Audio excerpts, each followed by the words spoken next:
correcta disposición, señor secretario, de la lectura a la cuenta. Gracias, señor presidente. Que no es la pido. Se da cuenta de los siguientes documentos que ha llegado a nuestra comisión. Otro equipario de tiempo. Diputado Alessandro Jaime Araya. Ya, Alessandro. ¿Está por mí? Ya.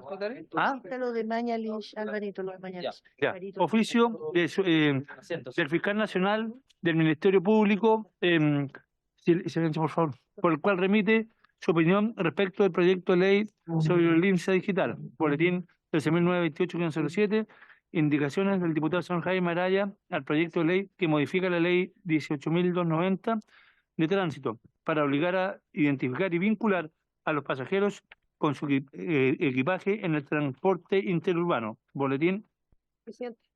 Presidente. Boletín 15.519-15. Después, informe de la Biblioteca del Congreso Nacional sobre proyectos que podrían que abordan el proyecto 16.210, que es el mensaje de su excelencia presidente de la República, que determina conductas terroristas, fija su penalidad y actualiza la legislación vigente en la materia. Es un informe que emitió la BCN en la Comisión de Constitución. Y después dos pareos de la diputada señora Gloria Navellán, el diputado señor Andrés Llonet, y otro pareo del diputado Alessandri con el diputado Jaime Araya. Además, confirman asistencia para la sesión de hoy para el proyecto de ley antiterrorista los abogados Alejandro Leiva y Juan Pablo Mañalich. Esa es toda la cuenta, señor presidente. Venía a ambos expositores. El señor Alejandro Leiva está acá presente y el señor Mañalich creo que nos acompaña, ya está conectado por Zoom. También le damos la bienvenida al señor Collado nuevamente a esta comisión. A los señores diputados tenemos la sesión tiene por objeto tratar la siguiente tabla. Proyecto de ley iniciado, moción, fácil despacho. En moción de los diputados señores René Alinco, Jaime Araya, Carlos Bianchi, Felipe Camaño, José Miguel Castro, Andrés Longton, Cristian Tapia y Héctor Ulloa. Y de las diputadas señoras Carol Cariola y Camila Musante, que modifica la ley 18.290 de tránsito para obligar a identificar y vincular a los pasajeros con su equipaje en el transporte interurbano, boletín número 16519-15, en primer trámite constitucional y primero reglamentario. Nos acompaña el principal mocionante y autor de este proyecto, el señor diputado Jaime Araya, a quien le ofrezco la palabra. Muchas gracias, presidente. Como usted lo ha señalado, este es un proyecto que es bastante sencillo y obedece a resolver una realidad que tenemos más bien en el norte del país, que se trata de los narcoequipajes. Son equipajes que transportan drogas y como no hay obligación de identificación del dueño de dicho equipaje, se ha transformado francamente en un auténtico absurdo de que cuando se hacen las incautaciones no se puede dar con el dueño de las drogas. Se ha llegado incluso al punto en que los dueños de dicho equipaje viajan en vehículos particulares hasta los terminales y si tiene éxito la operación de transporte de drogas, hacen el retiro de las mismas.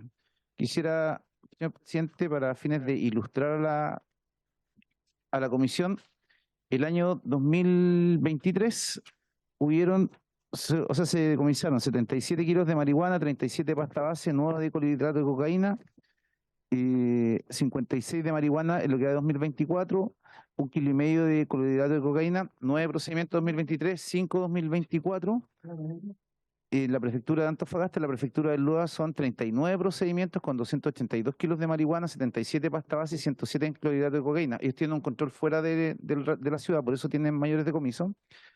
Entonces, da cuenta de que esto se ha transformado en una forma de transporte de droga, le llaman el courier de la droga, y no tiene ninguna regulación porque no hay obligación de vincular el pasajero con el equipaje que se transporta, y eso ha permitido en la práctica esta gran cantidad de procedimientos donde se incautan estas grandes cantidades de droga, pero no se puede dar con los imputados del transporte del mismo. Entonces, el sentido de la norma es modificar la ley del tránsito en orden a establecer la obligación de la empresa de transportes de etiquetar el equipaje de manera similar como se hace en los terminales aéreos, donde cada persona tiene que etiquetar su equipaje de manera tal que frente a cualquier contingencia se pueda rápidamente individualizar al dueño de los mismos. Y además, presidente, hemos presentado indicaciones al mismo proyecto que tiene que ver con penalizar lo que hoy día se ha transformado en una verdadera industria del norte, que es el transporte de personas migrantes. Lo que se busca es castigar a la persona que transporta, que el absurdo que se produce, y lo hemos conversado con las policías, cada vez que hacen un control en carretera, personas que han ingresado de manera irregular al país, no hay ninguna forma de sancionar a quien les cobra por transportarlo. Esto no es un transporte de carácter humanitario, sino que es una verdadera industria que se generó. Hoy día minibús, incluso buses ya de 40 pasajeros están transportando, y es un negocio lucrativo que lucra básicamente con la necesidad de los migrantes que han entrado de manera irregular de desplazarse. Y la otra indicación apunta, presidente, al multar a los transportistas que hayan hecho ingreso clandestino al territorio nacional, o sea, que se facilitan el transporte de las personas. Esto lo que busca no es castigar al migrante, sino que sancionar a aquella persona que hoy día son verdaderos empresarios de transporte que lucran con esta situación, dado que nosotros no podemos seguir fomentando que en esta área que es compleja, como el tema de la migración irregular, haya gente que esté lucrando y haya desarrollado un real negocio, o sea, de transporte de pasajeros, en torno a esto sin ninguna regulación. Eso es, presidente, el sentido del proyecto y la indicación. Muchas gracias, diputado Araya. Yo quiero valorar mucho su proyecto, que además suscribí, en particular las indicaciones, porque es algo, el proyecto en particular no tiene regulación hoy día. Lo estudié el proyecto y me parece muy atingente, principalmente con lo que dice usted. Perdona, Carlos. Es decir, el decomiso de droga tiene que tener el correlato de una responsabilidad penal. Y hoy día, mediante este vacío legal, se están aprovechando precisamente quienes transportan drogas de una ciudad a otra sin tener ningún tipo de consecuencia. Y eso también obliga a los transportistas a generar ciertas obligaciones básicas, no solamente presencial, sino que también, y me fijé que usted incorporó, a través de plataformas digitales. Y eso es muy relevante porque en el fondo permite identificar y unir al pasajero con el transporte o el equipaje que llevan. Y si es que no tiene el boleto, eventualmente puede también ser sujeto a responsabilidad penal porque va a ser investigado respecto a las declaraciones que se toman en un proceso penal, y obviamente que eso puede generar el acortar el círculo o el cerco respecto a quienes podrían tener responsabilidad en el delito de tráfico de drogas, cada vez más común, sobre todo en las regiones del norte, y que terminan pasando de región en región y llegando y extendiéndose a lo largo de todo Chile. Y respecto a las indicaciones, diputado Araya, yo también las suscribo. A mí me tocó estar en Colchane hace poco tiempo junto a la diputada Plasencia, y la verdad es que a mí me sorprendió la cantidad de buses que estaban en la entrada de Colchane esperando que entraran los migrantes ilegales para hacer un negocio, precisamente para poder transportarlo, y no me cabe ninguna duda que obviamente que eso va asociado también a un pago para precisamente poder lucrar con la migración ilegal, y con una excepción que a mí me parece que es razonable, que es la que establece la ley de migración y extranjería, el artículo 113, porque se modifica la ley de migración y extranjería, que es que si los transportistas toman las precauciones adecuadas, no se impondrán las multas correspondientes, que obviamente que si un transportista toma todas las precauciones y aún a pesar de eso es vulnerado en esos controles, eso obviamente que puede considerarse para que no sea cursada la multa, pero a mí me parece muy relevante tipificar esto, porque precisamente puede ir muchas veces unido no solamente al ingreso clandestino, sino que al tráfico de migrantes o trata de personas. Y esto además, quienes estuvieron allá, incluso la diputada Plasencia, nos tocó compartir con la fiscal regional de la zona, nos manifestó su preocupación precisamente por este tema, así que me parece muy atingente para ir cortando los negocios que se van formando, creando a propósito de la migración ilegal. Dicho eso, dejo abierto el uso de la palabra. Diputada Fríes, usted quería hablar, creo. Gracias, presidente. Quiero hacerle una pregunta al autor del proyecto, si usted me lo permite, presidente. Yo estoy de acuerdo, me parece que es una buena medida, además es una cuestión que se usa para otro tipo de pasajes aéreos, etcétera, en todo el mundo, y por lo tanto vincular esto, el equipaje a los pasajeros, me parece importante. Solo quiero saber del último inciso, digamos, del proyecto de ley, donde se establece la posibilidad de que no se vincule el pasaje a la persona. Y no entiendo, digamos, cómo podría pasar eso si está todo lo anterior. Y en ese sentido, porque estamos diciendo que de aquí en adelante se va a regular que se vincule la persona con el pasajero, perdón, el equipaje con el pasajero, ya sea que se compre presencialmente o a través de medios digitales. Por lo tanto, vamos a tener eso cubierto. ¿En qué hipótesis podría pasar que la maleta o el equipaje no tiene ninguna persona y por qué ante eso debieran ser citados los que no mostraron ahí se me descuadra un poco el proyecto y quería Ya, preguntar sobre eso. O sea, esa Muchas gracias, es, diputado Araya. o sea, dos cosas. Una previa que quería señalar, presidente, es que nosotros tenemos realmente una preocupación genuina por lo que está pasando en tema de tráfico en el norte. El diputado Castro lo hemos conversado varias veces, tanto con el fiscal regional como general y prefecto de la PDI. Para que ustedes se hagan una idea, la primera semana de abril se decomisó 1 tonelada de droga, la segunda semana de abril otra tonelada de droga, la tercera 2 toneladas de droga. O sea, del 1 de enero al 30 de abril se decomisó todo lo que se decomisó el año 2023. Entonces, hay una explosión de transporte de droga y esta modalidad es una que está asociada, digamos, al tránsito. Entonces, ¿qué es lo que pasa en los terminales en la práctica? Es que mucha gente no compra pasaje ni por agencia, ni compra por plataforma digital, sino que en el bus. Existe la posibilidad en que ellos se suben, que esto es otra materia, digamos, que es lo que coloquialmente se conoce como los conejos, que se van conejeando y van parando, y gente que no compró ni por otra plataforma ni por bus, porque ahí hay un tema entre el chofer que los transporte, el auxiliar, es plata como que no se reporta. Entonces, en esa hipótesis, o sea, quedaría como dentro de los que no están, y podría eventualmente no tener, porque no va a estar, no sé, el chofer que lo sube o no en la carretera, en la garita del transporte, porque, estimada diputada, por su intermedio, presidente, pasa que nosotros tenemos entre Antofagasta, por ejemplo, y Calama, 215 kilómetros en que tenemos solamente la localidad de Sierra Gorda, entonces son extensas distancias y eso permite que de repente alguien para por combinación, lo dejó alguien en la carretera en tal punto. Entonces esos espacios sirven para que el transporte interurbano vaya subiendo gente que no llega a terminal o que va de los controles, porque muchas veces la empresa de transporte tienen controles carreteros precisamente que fiscalizan que todos los que se subieron al bus tengan pasaje de origen por el tema del seguro y todo eso. Entonces eso es una posibilidad donde podría producirse esto, que la persona suba con su equipaje sin identificarlo. Y además, y nosotros, y hacer presente esto, casi tiene nombre y apellido. Tenemos control afuera de la ciudad de Calama y control en el retén La Negra, que está fuera de Antofagasta, que es el punto de mayor decomiso del país. Entonces, y ahí está pasando esto con mucha frecuencia porque los tipos se dieron cuenta que era mejor subir el equipaje, hacen como que se suben al bus, a una camioneta, siguen el bus, si el bus no tiene ningún control, llegan al terminal de destino, Copiapó, Vallenar, incluso Santiago, y van a buscar su equipaje. Entonces, cero riesgo, es el courier de la droga. Diputado Araya, ¿alguna palabra? El Ejecutivo me había pedido el uso de la palabra a través de el señor Collao y se la voy a dar encantado. Señor Collao. Muchas gracias, presidente, por dar la oportunidad de opinar sobre esta moción. Por su intermedio, el Ejecutivo está de acuerdo con la moción presentada por el diputado Araya, entre otros, porque se tramita en la Comisión de Seguridad del Senado y el Ejecutivo ha participado en la tramitación el boletín 16.703-25, que tiene como objetivo establecer el deber de exhibir algún documento de identidad por los pasajeros del transporte terrestre interregional, que en realidad estamos trabajando en eso para que sea interurbano, porque esa es la palabra técnica, junto con el Ministerio de Transporte y la Comisión de Seguridad del Senado.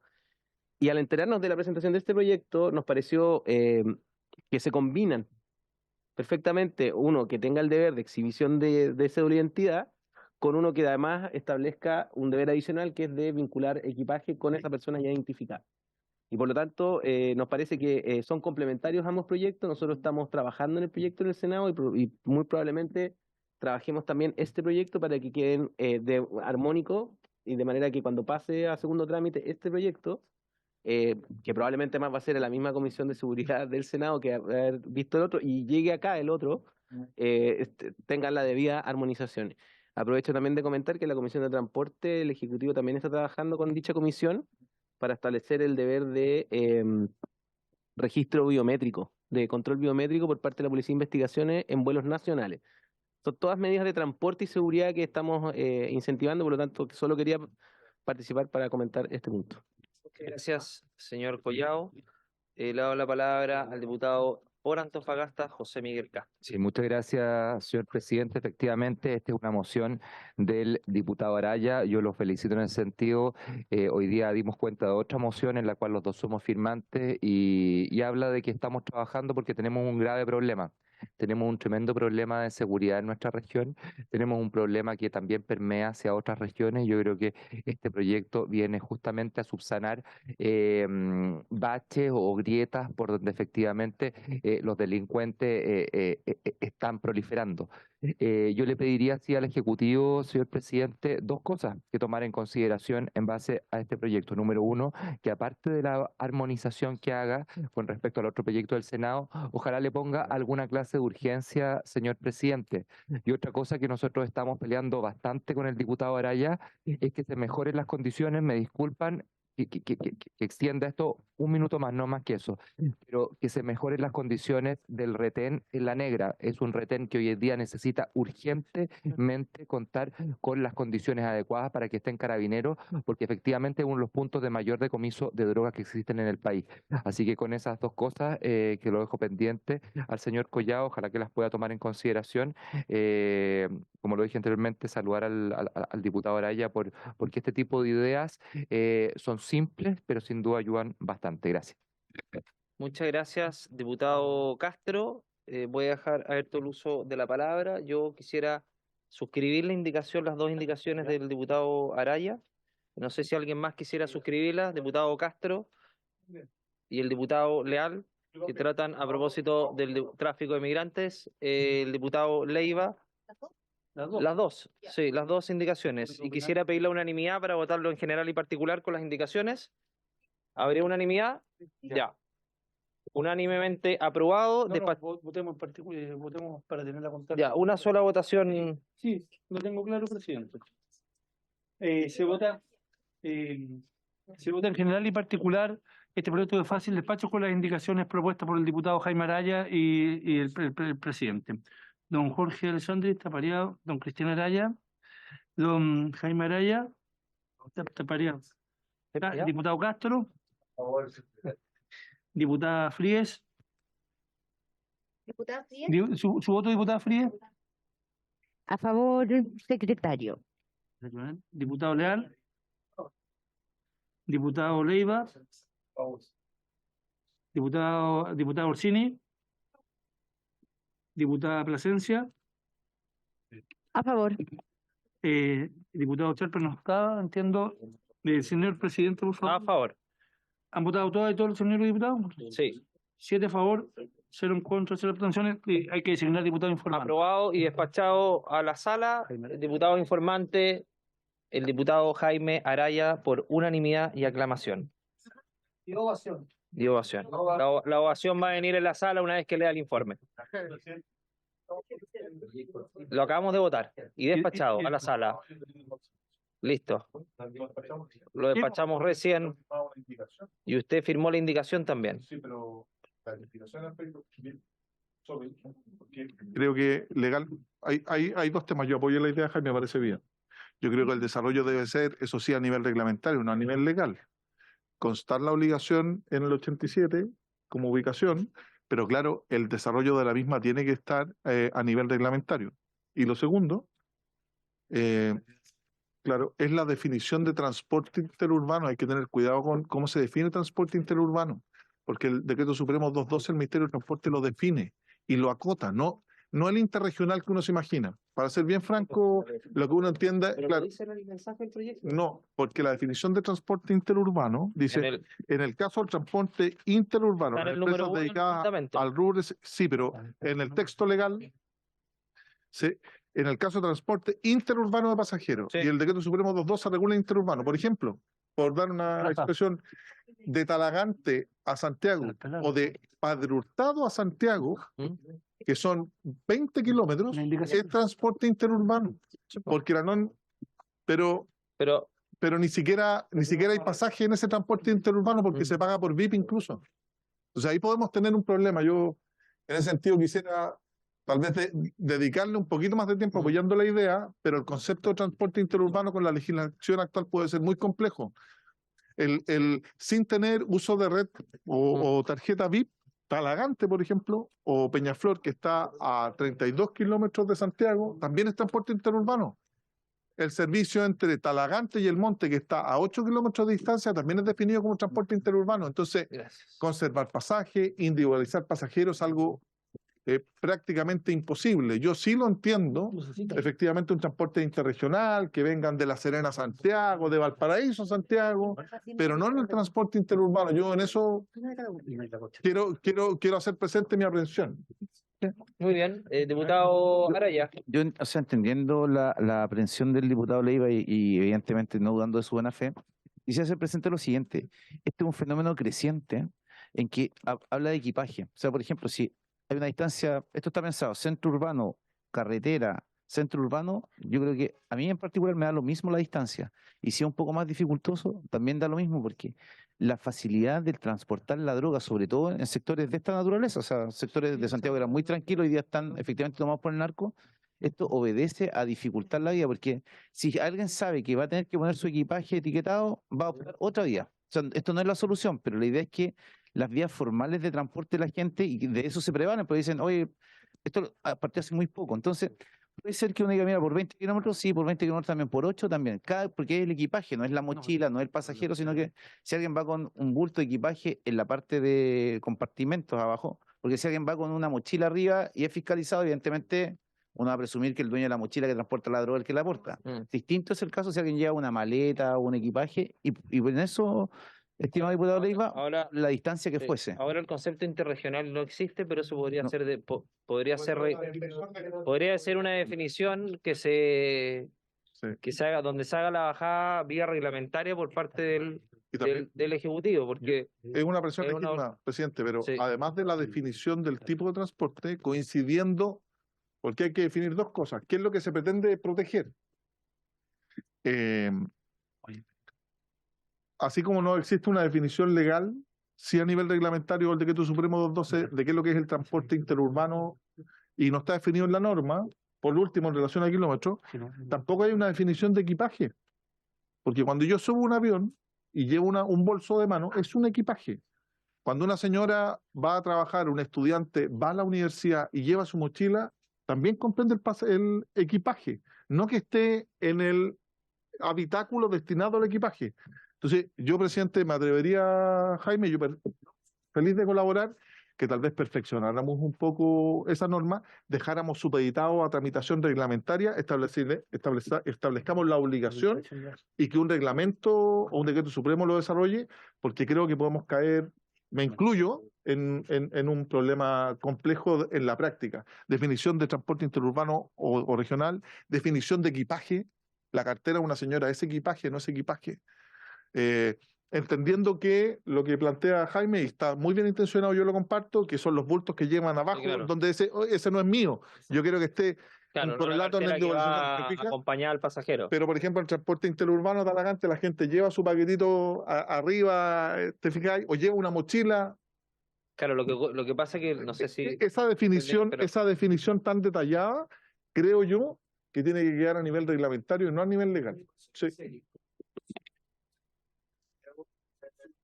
Yo mi maleta, mi mochila, se me fiscaliza claro, dentro del habitáculo. Sí. No pasajero. Ahí todo el mundo sabe que si Andrés subió su mochila arriba es la de él. claro. Distinto es cuando el equipaje va abajo. Porque ahí tú puedes decir, o sea, no busca un ticket, y uno dice, venía ese igual, pero eso Jaime no sabe ni.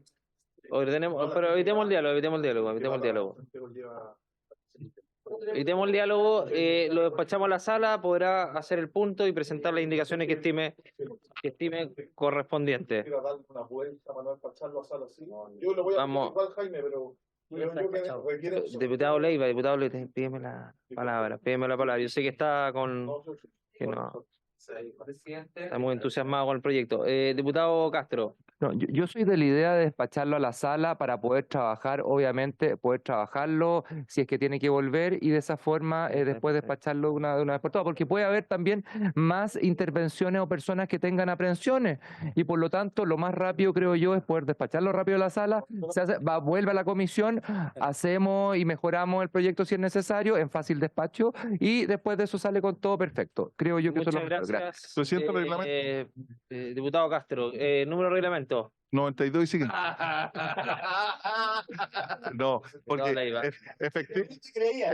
efectivamente apoyando absolutamente y no cambia, no altera el resultado. Yo por las consideraciones que planteé, que no las puedo obviar, porque las planteé yo mismo, yo me abstengo en el... Es que lo está aprobado por unanimidad. Por eso, pero puedo cambiar mi voto porque no altera el resultado de la votación y por eso pido la unanimidad a la comisión para que me entreguen esa facultad. No le damos la unanimidad, diputado Leiva, porque queremos que usted quede bien con un proyecto que va a servir de mucha utilidad para el país. Está bien, yo lo Vamos a- pedí, presidente. vamos Usted no me dio la unanimidad, ¿no?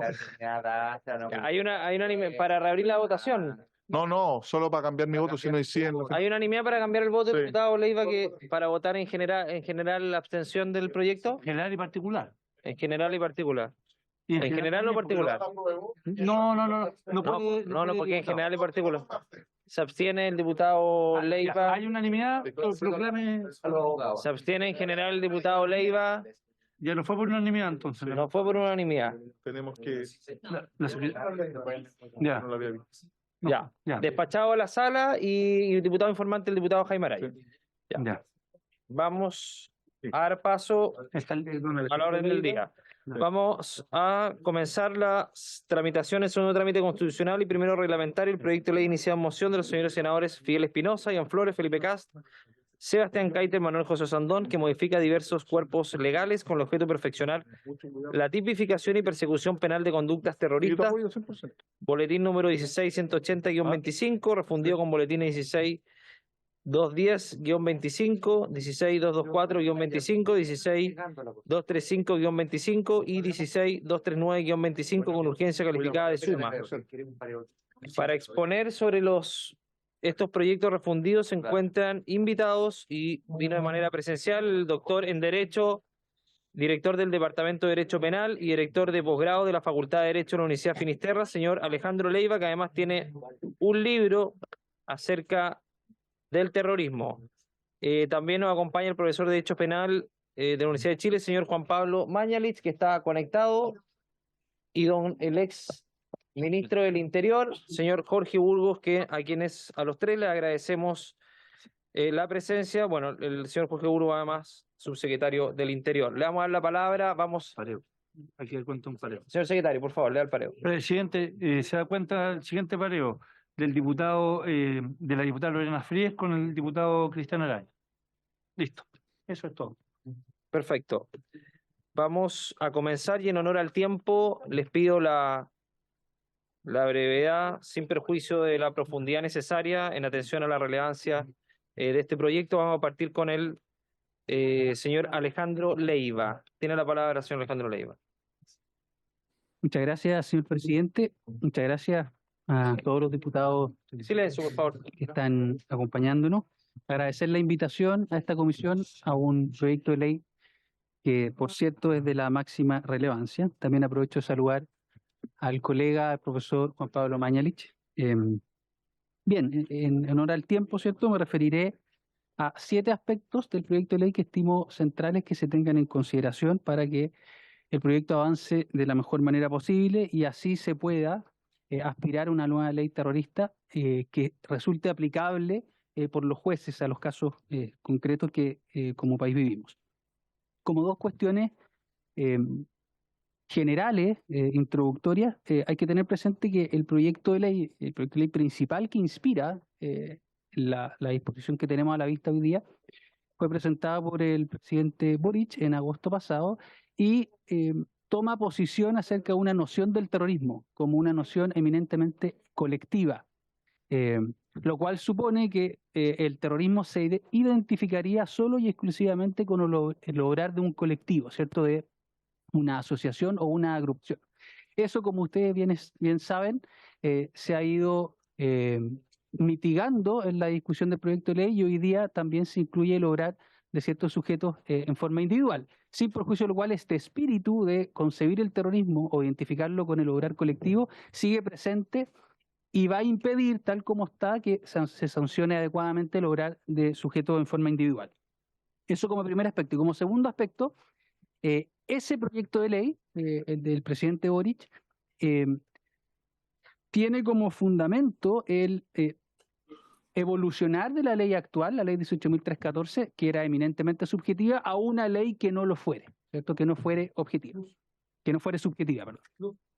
Y así se ha entendido por parte de la prensa, ¿cierto? Esto no es una ley de índole subjetiva, y la verdad es que eso no es así.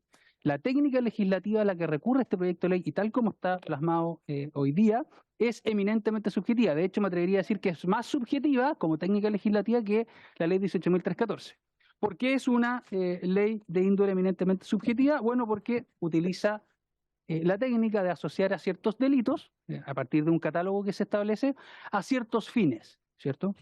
Y esos fines dan cuenta, evidentemente, y en esto existe doctrina, ¿cierto?, de elementos subjetivos, ¿cierto?, los cuales el sujeto aspira a alcanzar con la comisión de estos determinados hechos, ¿cierto?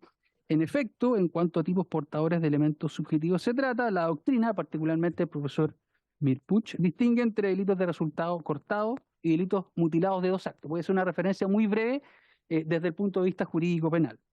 Los primeros de resultado cortado serían aquellos en que la intención del sujeto va dirigida a un resultado independiente de la acción típica ejecutada. Resultado que en todo caso no se tiene que producir, por eso se llaman delitos de resultado cortado. Los segundos, en cambio, los delitos mutilados en dos actos, son aquellos en que la intención del sujeto va dirigida a la realización de otra actividad posterior del mismo sujeto, pero que al igual que la primera, tampoco es necesario que se produzca. Entonces, revisando las disposiciones específicas de este proyecto de ley, se puede apreciar de que, por ejemplo, un atentado explosivo o un delito de homicidio será o podrá ser catalogado como terrorista en la medida, ¿cierto?, que se asocia al eminentemente subjetivo resultado cortado de socavar o desestabilizar las estructuras políticas, sociales o económicas del Estado democrático. La conducta debe ir dirigida a esa finalidad, a pesar de que esa finalidad no se logre. ¿Y qué significa esto en la práctica? Que los jueces, de todas maneras, y los fiscales, ¿cierto?, deberán probar que concurrió en la comisión de ese hecho el elemento subjetivo de intentar socavar las bases sociales, políticas, económicas del Estado. Y esto resulta, como les digo, una paradoja, dado que la principal razón para evolucionar sería transitar de una noción subjetiva a una noción objetiva. Si se quisiera transitar efectivamente una noción objetiva, se tendrían que establecer tipos penales que en cualquier caso se consideraran terroristas, como por ejemplo, a mero título de enumeración, derribar una aeronave en pleno vuelo, ¿cierto?, que podríamos decir que siempre es un atentado terrorista, hacer estallar infraestructura crítica, matar al jefe del Estado, a un senador o un diputado, ¿cierto? Podríamos decir que son conductas que siempre podrían catalogarse como terroristas, como una técnica legislativa paralela que se podría proponer. Dicho eso, y dado que la ley opta por esta técnica subjetiva, tenemos que referirnos entonces ahora a las finalidades que se consagran en el artículo 2, ¿cierto? No voy a aludir a cada una de ellas, ¿cierto? Ustedes ya las conocen, están en el proyecto de ley, pero lo que preocupa, ¿cierto?, es que, y esto también responde al proyecto original del presidente Boric, es que ninguna de estas finalidades parece adscribir, ¿cierto?, atrapar el fenómeno del terrorismo como lo conocemos en Chile. Pareciera que se construyen en abstracto, ¿cierto?, pero sin atender a la realidad local, ¿cierto? No parece que tales fines permitan absorber típicamente todas aquellas posibles finalidades del terrorismo, ¿cierto? Y en particular los fines que precisamente es posible reconocer, por ejemplo, en la macrozona sur. Se trata, este último, ¿cierto?, de un terrorismo más o menos organizado, no son instituciones que pongan en disputa el poder del Estado, que responde a motivos, por ejemplo, reivindicacionistas, de tinte separatista, en vinculación directa con la recuperación de tierra, ¿cierto? ¿Cuántas veces hemos escuchado esto del Gualmapu? Ninguna de las fuentes a las que se recurre en el proyecto de ley, ¿cierto?, ni en su texto, al menos este texto original, hace alusión a la macrozona sur. Entonces, pareciera ser que en la práctica esta ley va a ser inservible para enfrentar ese terrorismo. En concreto, se propone agregar al artículo 2 y al artículo 4, ya me referiré sobre eso, una nueva finalidad, ¿cierto?, que diga, yo se los propongo en el texto que les dejaré, por ejemplo, realizar algunas de estas conductas para reivindicar, recuperar o controlar todo parte del territorio nacional, sea esta una parte o la totalidad de una localidad, comuna, provincia o región, ¿cierto? Y con eso el proyecto de ley atraparía la realidad actual que actualmente vivimos en la macrozona sur. Tercer aspecto que me gustaría tocar, ¿cierto? El proyecto de ley se concibe, ¿cierto?, bajo esta noción de obrar colectivo, pero reconoce que también podrían ser catalogados como terroristas quienes obren en solitario, ¿cierto? El obrar individual. Mediante dos fórmulas. Una contemplada en el artículo 4, en que el sujeto, el individuo, comete el delito adhiriendo a alguno de los fines de una asociación terrorista, y en el artículo 3, en que lo hace sin adherir a ninguna asociación terrorista. En el primer caso, el artículo 3 se propone su derogación. ¿Y por qué se propone su eliminación, mejor dicho, ¿cierto?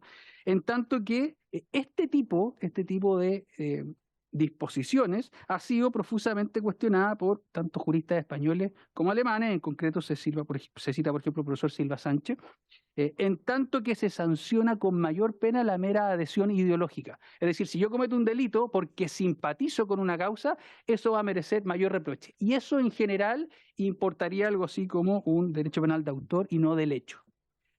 En cambio, se propone, ¿cierto?, mantener exclusivamente la figura del artículo 3, en cuanto que el sujeto obra en solitario, pero con algunas correcciones, ¿cierto? ¿Por qué? Porque tal como está contemplado hoy día, la posibilidad de que sancionemos a un sujeto que obra en solitario, la verdad es que es bien mínima. En tanto que, en primer término, los fines que puede perseguir este sujeto en forma individual no son los mismos fines que se desarrollan a propósito de lograr de una asociación. Solamente se mencionan 3. ¿Qué significaría esto en la práctica, para que se entienda? Un sujeto obrando en forma individual jamás podría ser catalogado como terrorista, su conducta, ¿cierto?, si lo hiciere para inhabilitar o afectar gravemente infraestructura crítica. Esa finalidad no está en el sujeto que obra individual. O producir temor generalizado en la población. Tampoco está respecto al sujeto individual. Pequeño paréntesis. En varias partes, ¿cierto?, se alude a este fin de generar temor en la población, tal como la hace la ley 18.314 actual, pero no hace mención a que sea en una parte de la población. Y eso podría dejar fuera ciertas conductas locales de terrorismo que no tienen ningún sentido que no se contemplen. Las razones por las cuales el texto está así yo creo que se han desvirtuado, pero se genera una contradicción, ¿cierto? Un sujeto individual podría, por ejemplo, socavar o desestabilizar las estructuras políticas del Estado, pero no afectar infraestructura crítica. ¿Por qué si quien puede lo más no podría lo menos? ¿Cierto? Esto responde nuevamente a la lógica asociativa del espíritu del proyecto de ley. Pero más grave aún, estimo que este sujeto en solitario, para que pueda ser catalogado como terrorista, solamente puede cometer ciertos delitos susceptibles de ser catalogados terroristas. El catálogo que se establece para las asociaciones es mucho más extenso que el catálogo que se establece para el sujeto individual. Y así, por ejemplo, se limita solo al individuo a los delitos de colocación de artefacto explosivo, daño nuclear, ¿cierto?, o uso de armas químicas, excluyéndose, por ejemplo, homicidio, secuestro, lesiones, incendios, diseminación o gérmenes patógenos, etc. No tiene ningún sentido que el individuo, en tanto, por ejemplo, lobo solitario, ¿cierto?, que es el típico ejemplo que se da, pueda efectivamente realizar actos terroristas a propósito de estas figuras delictivas. Bien, en siguiente término, y para ir cerrando, creo que el proyecto tal como está merece algunos reparos en cuanto a en qué caso hemos de entender que estamos en presencia de una asociación terrorista. Y hay dos requisitos que, a mi juicio, generan ruido. Primero, que para que sea una organización se requieren 3 o más personas. ¿Por qué 3 o más personas? Si la noción que hay de asociación es de un plural, esa pluralidad se satisface con 2 o más personas, que de hecho es la fórmula a la cual recurre el Código Penal Español en su artículo 570 bis. 2 o más personas ya pueden formar una organización criminal. Pero más importante, ¿cierto?, exige, respecto a esta asociación, una acción sostenida en el tiempo, ¿cierto? Este es un elemento normativo, ¿cierto?, de carácter temporal de la acción que genera confusión, en tanto que pareciera que para que haya terrorismo, esta asociación debe realizar un número determinado de actos, ¿cierto?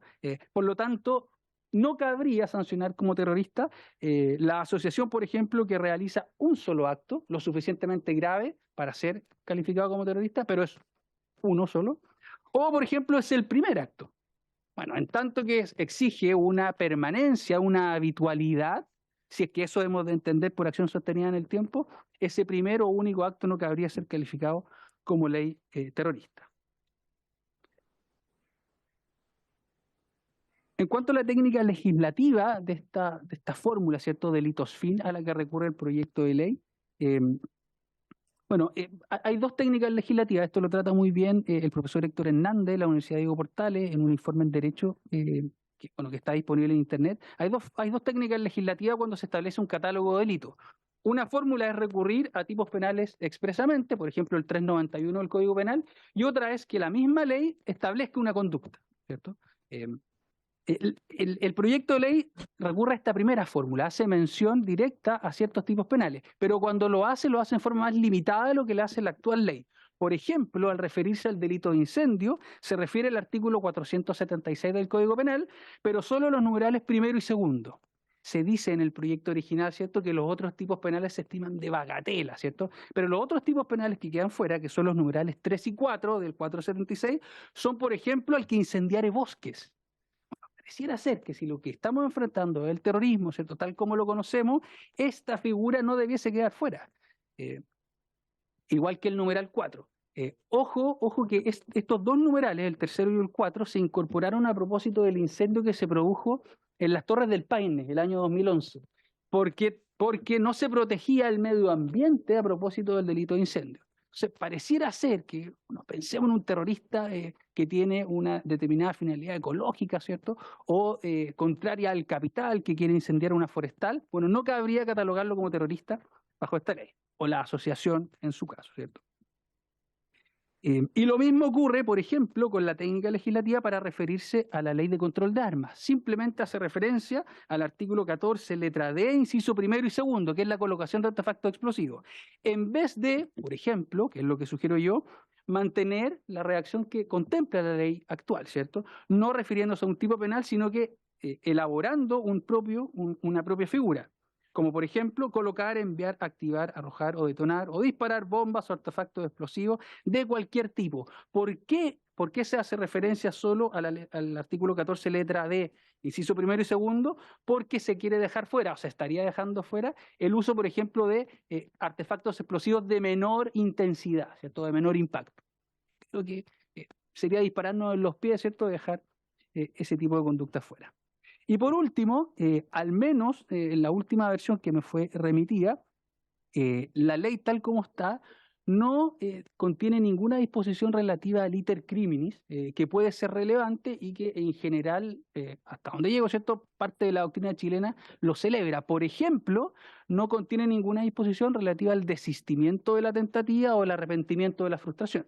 En tanto, por ejemplo, el sujeto que desiste de cometer el delito terrorista podrá quedar eximido de responsabilidad penal en la medida que revele a las autoridades el plan y sus circunstancias de cada uno de los miembros. Es, por así decirlo, un puente de plata, como se denomina en doctrina, que permitiría precisamente la persecución y la investigación de estos delitos. Y por último, tampoco existe ninguna disposición que sancione actos preparatorios específicamente, tal como lo hace la ley actual, que sanciona la conspiración para cometer delitos terroristas. Normalmente en este tipo de legislaciones se adelanta, ¿cierto?, la punibilidad a actos preparatorios. En conclusión, ¿cierto?, se estima que tal como está el proyecto de ley terrorista, no será de fácil aplicación. La exigencia de elementos subjetivos a través de esta técnica de delitos fin hará necesariamente o implicará necesariamente que los fiscales deban probar este elemento subjetivo, tal como se exige actualmente. La finalidad contenida en el artículo segundo, ¿cierto? Cada una de las finalidades merecen prueba, a pesar de que no es necesario que esos resultados, o mejor dicho, esas finalidades se produzcan, ¿cierto? Por eso se denominan de resultado acortado. En la práctica, tal como está el proyecto de ley, pareciera que en muy pocos casos se va a poder sancionar el obrar individual de sujetos, ¿cierto? En tanto que el catálogo de delitos, como el de finalidades, está restringido respecto del obrar de asociaciones. Y como señalé, ¿cierto?, deja fuera ciertos tipos penales que se estima relevante considerarlo, así como normas relevantes en materia de iter criminis. Muchas gracias. Muchas gracias, señor Alejandro Leiva, por su completa exposición.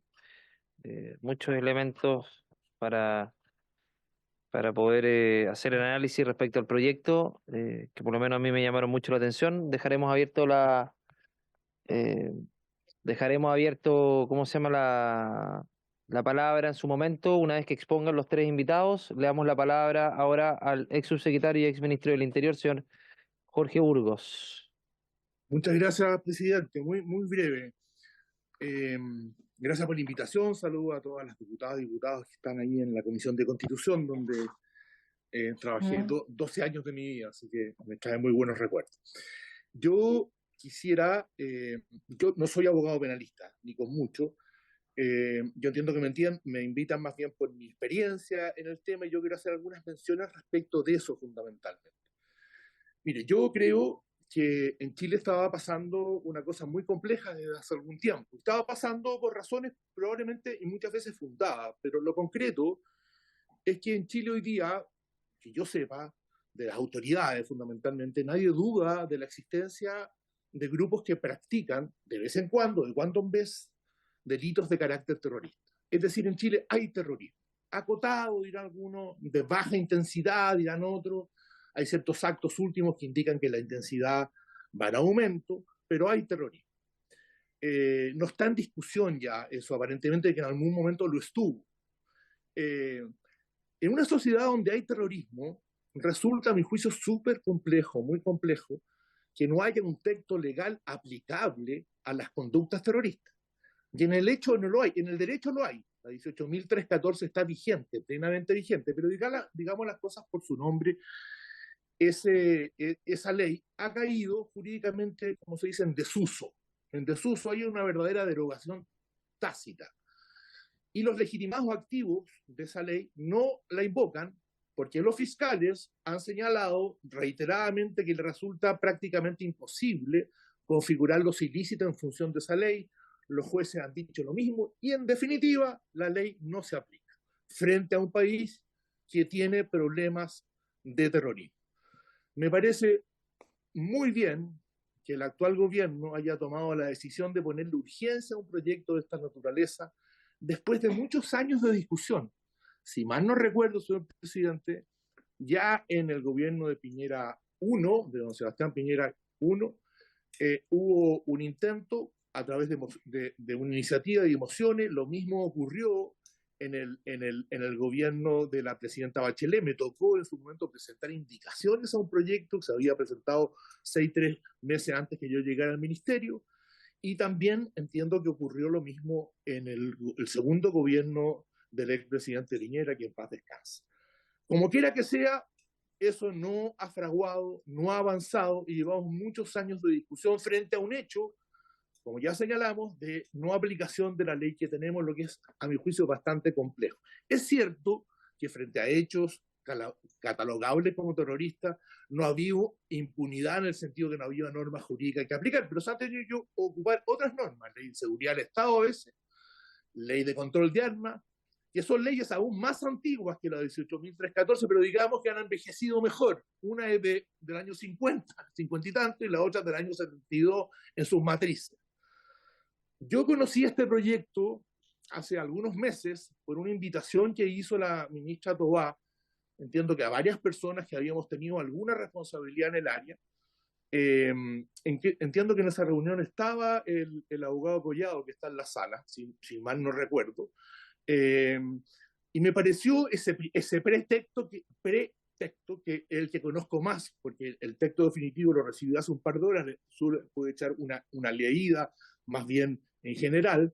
Me pareció que era un muy buen esfuerzo desde el punto de vista de modernizar la ley, de ponerla más al día, de romper las complejidades de aplicación que surgieron de bastantes modificaciones. Mira, la ley 18.314, más allá de su génesis, que es durante la dictadura, tuvo modificaciones importantes en el año 90, porque parte de las leyes cumplidas se refirieron a esta ley.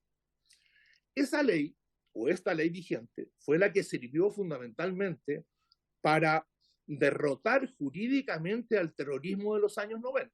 todas las sentencias dictadas en contra de los grupos terroristas de la época, Frente Manuel Rodríguez, Lautaro, algunos pedazos del MIR que quedaban vigentes, todas las condenas, que fueron condenas bien severas, la mayor parte de la gente está en libertad, producto de sendos leyes de amnistía del año 2003 y el 2006, pero cumplieron largas condenas. Todas esas condenas fueron en virtud de esa ley. Yo reconozco que en los años 90 la situación era distinta, desde el punto de vista que no estaba, por ejemplo, en vigencia del Código Procesal Penal, no había un espejo complejo respecto de esa ley desde el punto de vista procesal, y hubo después modificaciones, varias, y una particularmente el 2010 que complicó mucho las cosas, y fue una modificación bastante sui generis, muy presionada, una larga huelga de hambre. Eso fue en el primer gobierno del presidente Sebastián Piñera.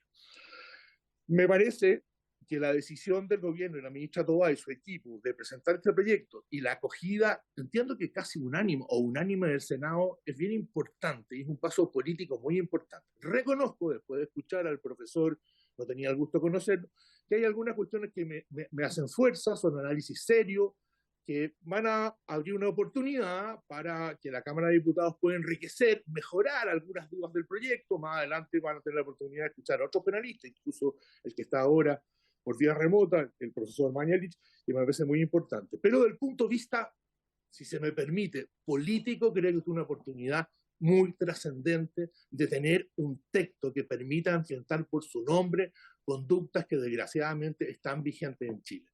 Esa es mi opinión, señor presidente, sobre el tema en términos generales. Muchas gracias por la invitación. Muchas gracias, señor Jorge Burgos, por transmitirnos su experiencia en los distintos cargos que ocupó, entre ellos también, como bien usted dijo, fue diputado por varios periodos, así que le agradecemos su intervención. Vamos a dejar con el uso de la palabra al señor Juan Pablo Mañalich, abogado, no sé si usted nos escucha, y que tengo entendido también participó activamente en algunos de los mensajes presidenciales que han sido discutidos en este Congreso. Señor Juan Pablo Mañalich, tiene el uso de la palabra. Gracias, señor presidente. Espero que se esté escuchando bien. Agradeciendo la invitación que me extendió la comisión, quiero hacerle presente y por su intermedio al resto de la comisión que, como lo hice ver al contestar, tengo un compromiso ya adquirido para estar conectándome a otra reunión a eso de las 6 de la tarde, y eso me va a impedir quedarme hasta mucho después de esa hora en esta sesión, así que voy a intentar hacer los puntos que me parece pertinente hacer de la manera más breve en que me sea posible, y para eso agradezco los planteamientos que han sido hechos ya por el ex ministro Burgos y por el colega Alejandro Leiva, y me quiero centrar sobre todo en algunas cuestiones que él planteó. Yo entiendo que ha estado circulando la idea a propósito de lo que se busca con este proyecto de ley, de que la razón por la cual la regulación hoy día vigente y plasmada en la ley 18.314 en general tendería a no encontrar aplicación en lo que al pronunciamiento de condenas respecta. Es importante hacer esa precisión. Tendría que ver con que es supuestamente demasiado difícil lograr probar que en un caso se ve cumplido el requisito subjetivo asociado consistente en este propósito de producir temor en la población, en una parte de ella, de ser víctimas de delitos de esa especie. Yo creo que hay algo que puede ser correcto en eso, pero hay algo que es insuficiente cuando las cosas se plantean de ese modo. Yo creo que en realidad la razón por la que los tribunales chilenos en general se muestran no dispuestos a pronunciar condenas por algún delito de aquellos penalizados en la ley 18.314 radica fundamentalmente en que los jueces correctamente entienden que esa ley, la ley hoy vigente, trivializa lo que no debería ser trivializado, a saber, una acusación por delito terrorista, y eso es algo que afecta esa ley con independencia de las múltiples modificaciones que ha sufrido en el tiempo, desde la modificación, yo diría, fundamental que sufrió dentro del periodo del gobierno del presidente Elwin. De ahí en adelante ha sufrido muchas más. Y yo creo que eso es bien importante tener en cuenta cuando el Congreso está discutiendo sobre este proyecto de ley en particular, porque yo creo que este proyecto de ley responde a la preocupación de que Chile pueda darse a sí misma una legislación que penalice delitos terroristas de manera no trivial. Y yo creo que en lo fundamental el proyecto de ley que envió el gobierno lograba hacer eso. Y por supuesto que hay muchos aspectos de ese proyecto que son susceptibles de ser discutidos, y de hecho el trámite que hasta este momento ha tenido el proyecto ya evacuado por la Cámara, por el Senado, da cuenta de que hubo ajustes en diferentes planos a lo que había sido remitido originalmente por el Ejecutivo a través del correspondiente mensaje. Y entonces yo querría centrarme sobre todo en las cuestiones del contraste que yo puedo sacar en limpio en términos de lo que originalmente fue remitido por el Ejecutivo al Congreso y lo que está recibiendo ahora la Cámara de Diputados, y en particular esta comisión, vale la pena quizás subrayar. La primera cuestión que yo creo que hay que subrayar es que no es efectivo lo que sostuvo mi colega Leiva en cuanto a que la técnica legislativa empleada, y eso vale tanto para la formulación original del proyecto como para la versión en la que ahora se encuentra el proyecto, tras el primer trámite constitucional, consistiría en combinar un catálogo de delitos con la formulación de una exigencia de un determinado elemento subjetivo. Eso no es correcto porque eso solo opera en parte. O sea, lo que hace el proyecto es efectivamente formular un catálogo de delitos que fijan, por decirlo así, la agenda de una correspondiente organización, y entonces lo que exige el articulado respectivo es que una organización que se encuentre estructurada en pos de la perpetración de delitos que formen parte de que queden comprendidos en ese catálogo, o bien persiga una cierta finalidad, y eso es lo que correctamente ha planteado el profesor Leiva, o alternativamente que esos delitos sean perpetrados de un modo que tenga la aptitud para, en el diseño original del proyecto, desmoralizar a la población, y según lo que se ha añadido al proyecto, que tengan la aptitud, la expresión que usa el proyecto en la versión actual es distinta a esta, pudieran generar temor en la población. Ese no es un requisito subjetivo, eso técnicamente se corresponde con lo que la doctrina penal suele denominar delitos de aptitud o delitos de idoneidad.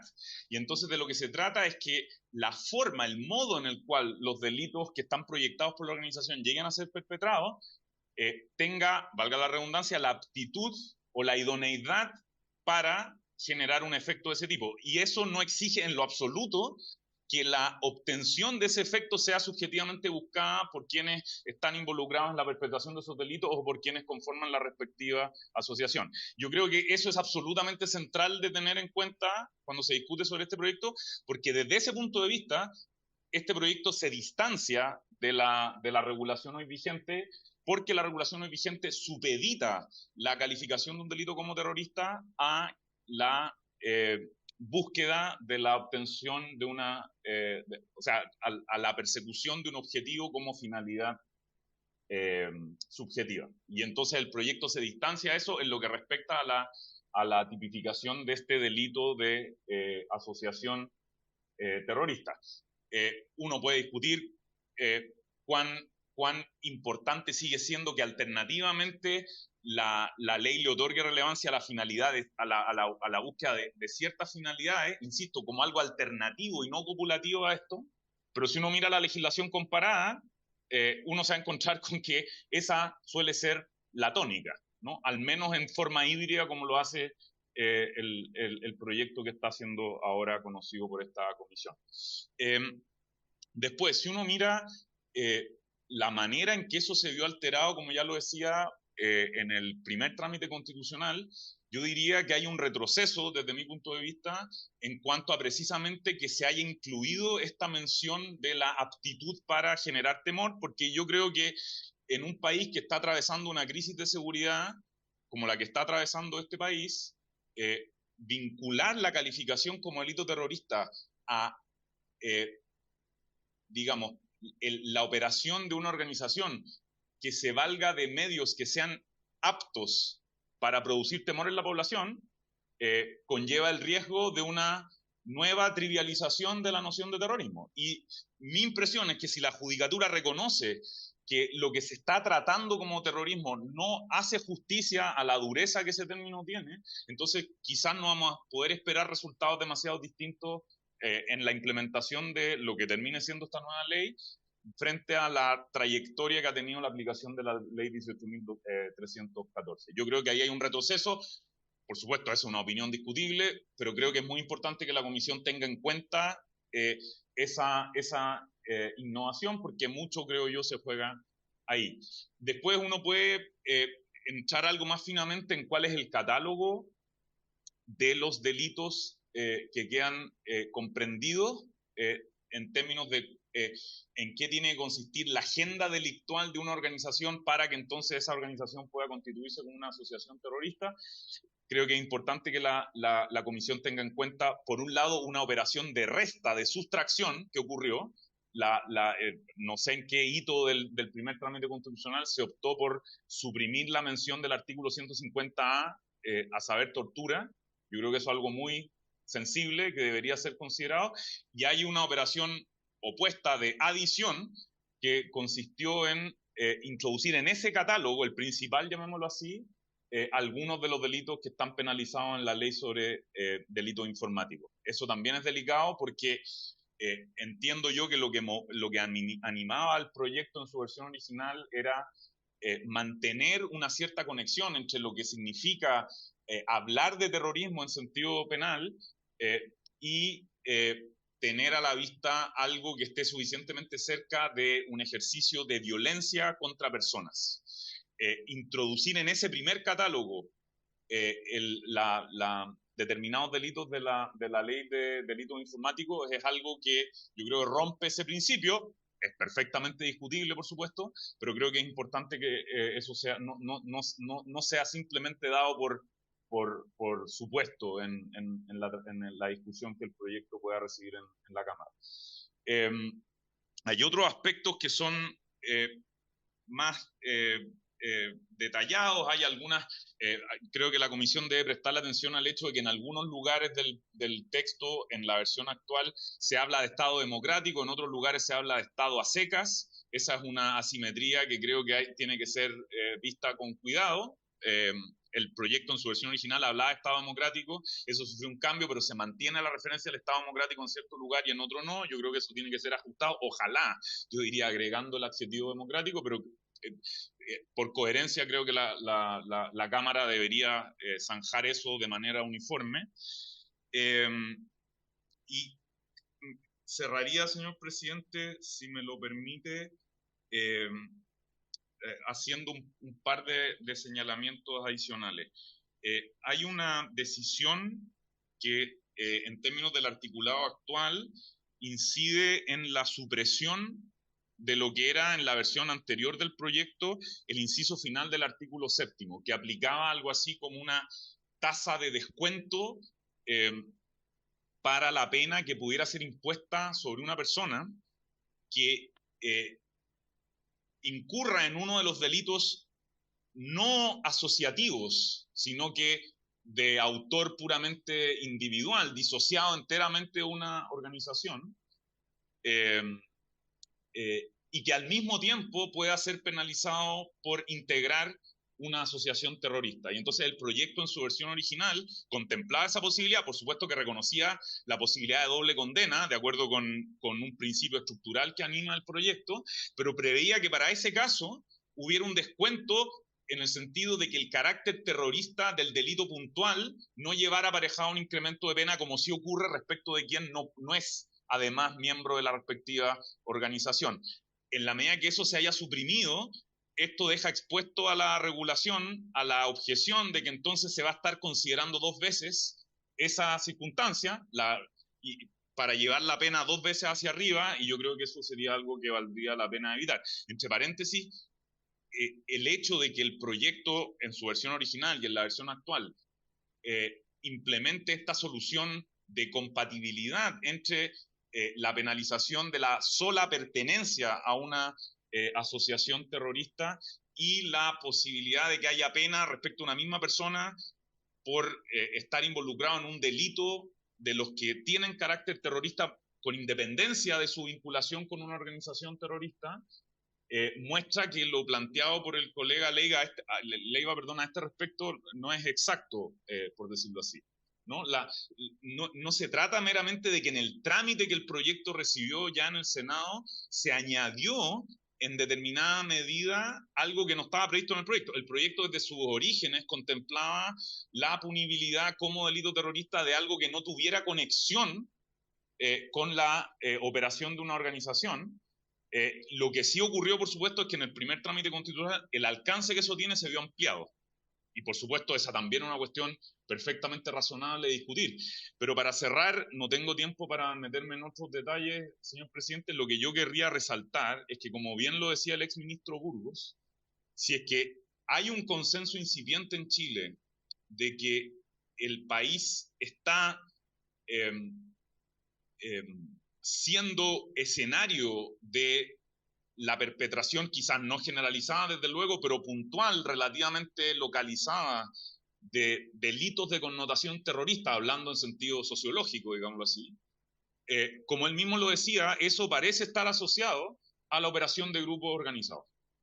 Entonces, insisto, el proyecto no sigue la línea dura, que de hecho individualmente es la línea que a mí me parece mejor aspectada, que es la del modelo alemán, tratar el terrorismo exclusivamente como un fenómeno de delincuencia organizada. Este proyecto tampoco en su versión original sigue esa línea, pero el proyecto sí reconoce una cierta primacía al factor organizacional en términos de cómo tendría que penalizarse un terrorismo de manera no trivializante, como yo creo ocurre bajo la legislación actual, y creo que es muy sensible que la Cámara, en la discusión que el proyecto reciba en su seno, tenga esa consideración en cuenta, porque tenemos que hacernos la pregunta: ¿en qué consiste el fenómeno o los fenómenos terroristas que nos están preocupando de manera más inmediata? Y yo tengo la impresión de que si miramos lo que está ocurriendo, para no entrar en detalles ahora, nos vamos a encontrar con que al menos prioritariamente lo que nos está preocupando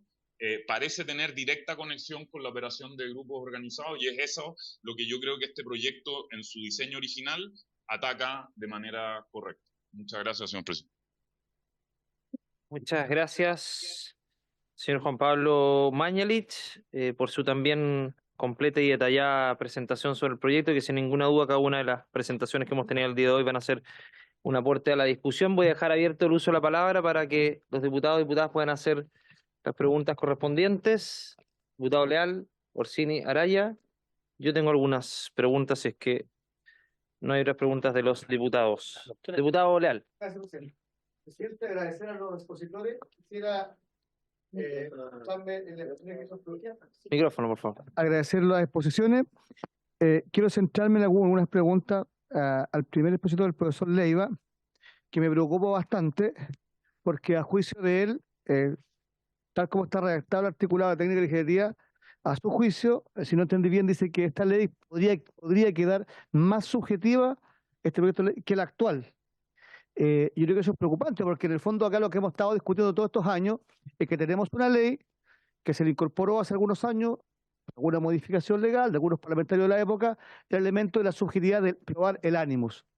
Y yo entiendo que aquí todos estamos contentos y que queremos que eso no siga ocurriendo, que tengamos una ley objetiva, ya sea con un catálogo de delitos, con hechos, de manera que los fiscales y los jueces, al apreciar la prueba, no tengan que recurrir a la subjetividad. Entonces, me preocupa ese comentario.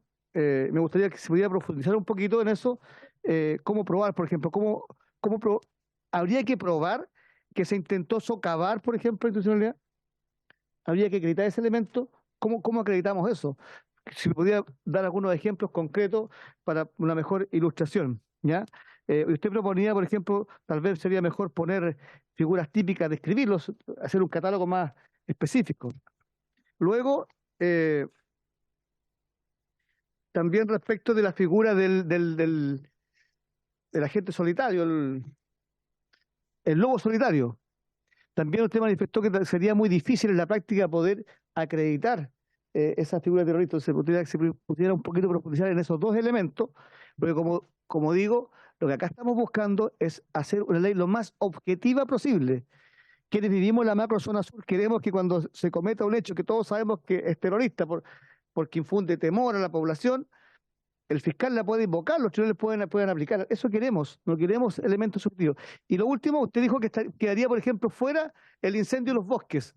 O sea que si el día de mañana una agrupación quema miles de hectáreas y rodea, hay un pueblo al lado, se quema el pueblo, no sería terrorista. Me preocupa eso, si pudiera profundizar un poquito más en la materia. Esos tres preguntas por ahora, señor presidente. Gracias, diputado Leal. Yo también tengo algunas preguntas. Ahí me han quedado claros algunos puntos, sobre todo hay diferencias obviamente respecto a la subjetividad y objetividad para tratar este tipo de delitos. Al menos me quedó claro las dos posturas de los abogados que expusieron. Yo tengo algunas dudas específicas, que yo creo que, bueno, lo anterior es una definición que tenemos que tomar. Yo me subo también a las preocupaciones del diputado Leal. Me queda medianamente claro el tema de la finalidad que se busca, en atención también a que la intencionalidad que está plasmada en la 18.834-314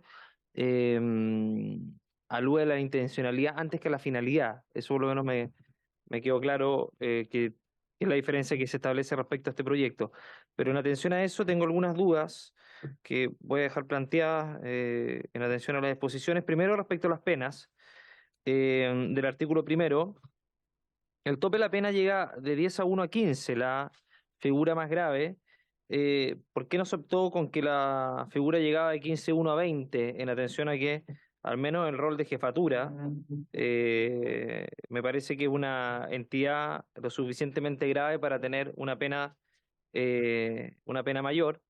Lo otro, respecto al artículo primero, inciso cuarto, cuando se habla de que, lo planteé en la primera sesión, pero cuando se habla de que no tuviera un involucramiento relevante, yo creo que acá está hecha la ley, hecha la trampa. Es decir, un abogado defensor obviamente lo va a ocupar como un elemento para efectos de poder establecer de que su ¿cómo se llama?, patrocinado o imputado no tuvo un involucramiento relevante, y eso en la práctica no va a ser difícil de poder determinar a ciencia cierta por parte de un juez el nivel de involucramiento. Yo creo que con el involucramiento basta y sobra, independientemente de la relevancia que le mete un elemento muy subjetivo que va a ser difícil de determinar, y por lo tanto siempre o la mayor parte de las veces puede quedar ese involucramiento en un involucramiento no relevante. Lo otro tiene que ver con respecto al artículo 2, cuando se habla de infraestructura crítica, y lo discutimos y lo planteé también en la sesión anterior, uno tiende a la protección de los bienes. Más allá de que en los bienes pueden haber personas, y estas personas pueden obviamente peligrar su vida, pero acá se circunscribe el ataque a una infraestructura crítica a la pérdida de vidas o daños a la integridad física o salud de la población, cuando la protección de la infraestructura crítica debería bastar para efectos de configurarse un delito terrorista, porque no necesariamente toda la infraestructura crítica hay vidas humanas dentro de ella, o el objetivo no precisamente son las vidas humanas. Lo otro, y esta va específicamente al abogado Mañalich, en el proyecto de la expresidenta Bachelet, que tengo entendido usted participó, si no me corrige, se había incorporado alteración grave al orden público. Yo no sé si usted tiene conocimiento de aquello, que quisiera saber si es que fuera así, por qué se suprime, o si es que a usted le parece relevante que el grave alteración al orden público esté planteado en este proyecto, o a la paz pública. De hecho, el Código Penal español habla y establece este concepto respecto a esto. La acción sostenida en el tiempo, el Código Español al menos nada dice tampoco respecto a la acción sostenida en el tiempo. Yo comparto la crítica del abogado Leiva. Si uno se concerta para cometer un delito que tiene tal entidad que puede ser un delito terrorista. Claro, podría eventualmente no ser un delito terrorista porque no es una acción sostenida en el tiempo. ¿Quién determina lo sostenido en el tiempo? ¿Es una sola acción? ¿Son varias? ¿Tiene que ver con el tiempo en el cual están concertadas estas personas? A mí me parece que le incorpora un elemento de subjetividad que en definitiva puede repercutir en que por ese solo elemento no se esté castigando a una persona por delitos terroristas. Me llama la atención también, como lo señalaba el abogado Leiva, no incorporar el delito de incendio del 476 número 3 y 4 en la quema de bosques particularmente, entendiendo que la ley anterior estaba y que si uno se circunscribe a hechos recientes, lo que pasó en Viña del Mar, Quilpué y Alemana, es una quema de un bosque que perfectamente podría configurarse como un delito terrorista. Lo otro tiene que ver con por ejemplo, la falta de algunos delitos, el descarrilamiento de trenes, eso está en la Ley General de Ferrocarril, está regulado. O sea, no está contemplado lo que podría repercutir en que una bomba puesta para descarrilar un tren eventualmente podría no ser considerado un delito terrorista. Quisiera saber qué opinan al respecto. El artículo 4, en relación al 3, también tengo serias dudas respecto a la calidad de no formar parte de una asociación terrorista, ni que actúe con la concordancia con los fines de una asociación terrorista, porque además se rebajan los supuestos a solo 3, y en el texto original además son 5. Ahí el abogado Leiva hace una crítica que por lo menos a mí me hace mucho sentido en atención al artículo 4. Voy a ir terminando, pero tengo algunas anotaciones que... Bueno, además ese delito tiene una pena menor, pero en relación a lo planteé también en la mañana, a los fondos, al que recolectar fondos para una asociación terrorista, tiene una pena que a mí me parece que es baja, porque finalmente el que recolecta fondos está propiciando que el delito se produzca, el delito terrorista. Y la pena va de 3 años y un día a 5 años. Y eso con, obviamente, algún atenuante, como la irreprochable conducta interior, podría terminar una persona que, financiando una asociación terrorista, termine en libertad con una pena remitida. Eso sería alguno de las dudas, señor secretario. Los abogados que quisieran contestar, les agradecería. Sí, diputada Orsini, y después damos la palabra a los abogados y al ex subsecretario si está con nosotros. Gracias, presidente. Quisiera en primer lugar preguntarle por su intermedio, presidente, al profesor Leiva sobre lo siguiente. El profesor Mañalich en su exposición menciona el riesgo de que el concepto de terrorismo pueda banalizarse y ser finalmente inaplicable. Menciona que eso puede ocurrir si se amplía demasiado el catálogo de delitos o si volvemos al concepto de temor o si centramos el proyecto de ley principalmente en el terrorismo individual y no en el asociativo. Entonces la pregunta es la siguiente. Usted propone ampliar todos los tipos penales en todos esos sentidos. ¿Ve usted el riesgo de banalización que ha planteado el día de hoy el profesor Mañalich o no? Eso para el profesor Leiva y para el profesor Mañalich. Tengo 3 preguntas. Primero, profesor, por su intermedio, presidente, ¿debería bastar la protección de la infraestructura crítica para fundar un delito como terrorista, a su opinión? Segundo, ¿qué le parece la propuesta que ha hecho en esta mesa el profesor Leiva de incorporar la finalidad para reivindicar o controlar parte o todo el territorio nacional? Y por último, hacerle la misma pregunta que se le hizo al profesor Leiva sobre la subjetividad. Si le parece que este proyecto es más o menos subjetivo que el anterior, para que podamos tener las dos visiones. Eso, presidente, muchas gracias. Gracias, diputada Orsini. Vamos a dejar con el uso de la palabra en el mismo orden en el cual expusieron. Profesor Leiva, por favor. Bueno, muchísimas gracias por cada una de las preguntas. Quisiera hacer una especie de muy breve paraguas, ¿cierto?, respecto de cómo voy a responder a cada una de las preguntas. Tuve la suerte de hacer clase y sigo haciendo clase al Poder Judicial, a nuestros jueces. Ya llevan casi tres cursos completos de jueces y he conocido de primera mano, de primera fuente, la realidad de cómo los jueces viven la eventual o no aplicación de la ley terrorista. Y más allá de una banalización, como plantea el profesor Mañalich, de la ley terrorista, ¿cierto? Al menos la sensación que a mí me queda es que los jueces están más o menos convencidos de que en Chile hay terrorismo. El problema es que nuestros magistrados no pueden calificar por sí mismos las conductas como terroristas, sino que requieren evidentemente que sea el Ministerio Público el que formalice y acuse en virtud de la ley 18.314.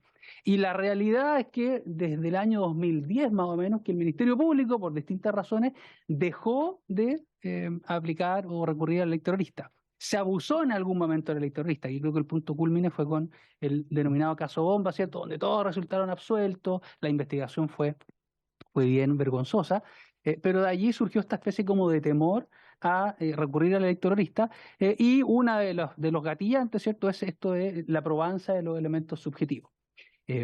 Dicho eso, nunca ha sido novedoso en materia penal que los elementos subjetivos sean complejos de probar. El principal elemento subjetivo es el dolo. ¿Cómo probar el dolo en tanto que está en el fuero interno del sujeto? Implicaría en la práctica que el sujeto tuviese que confesar la realización del delito que quiso hacer, ¿no es cierto?, y tenía conocimiento de tal. Y en la práctica lo que se ha dicho por parte de la doctrina penal es que el dolo no se prueba en el sentido de comprobar efectivamente la intención, sino que se deduce del obrar objetivo que desplegó el sujeto. Si un individuo le dispara a otro en la cabeza, mal se podría decir que no obró con dolo de matar, ¿cierto? Porque los hechos hablan por sí mismos. De la misma manera, voy a acelerar el tranco, de la misma manera, los elementos subjetivos deben deducirse del obrar objetivo de los sujetos.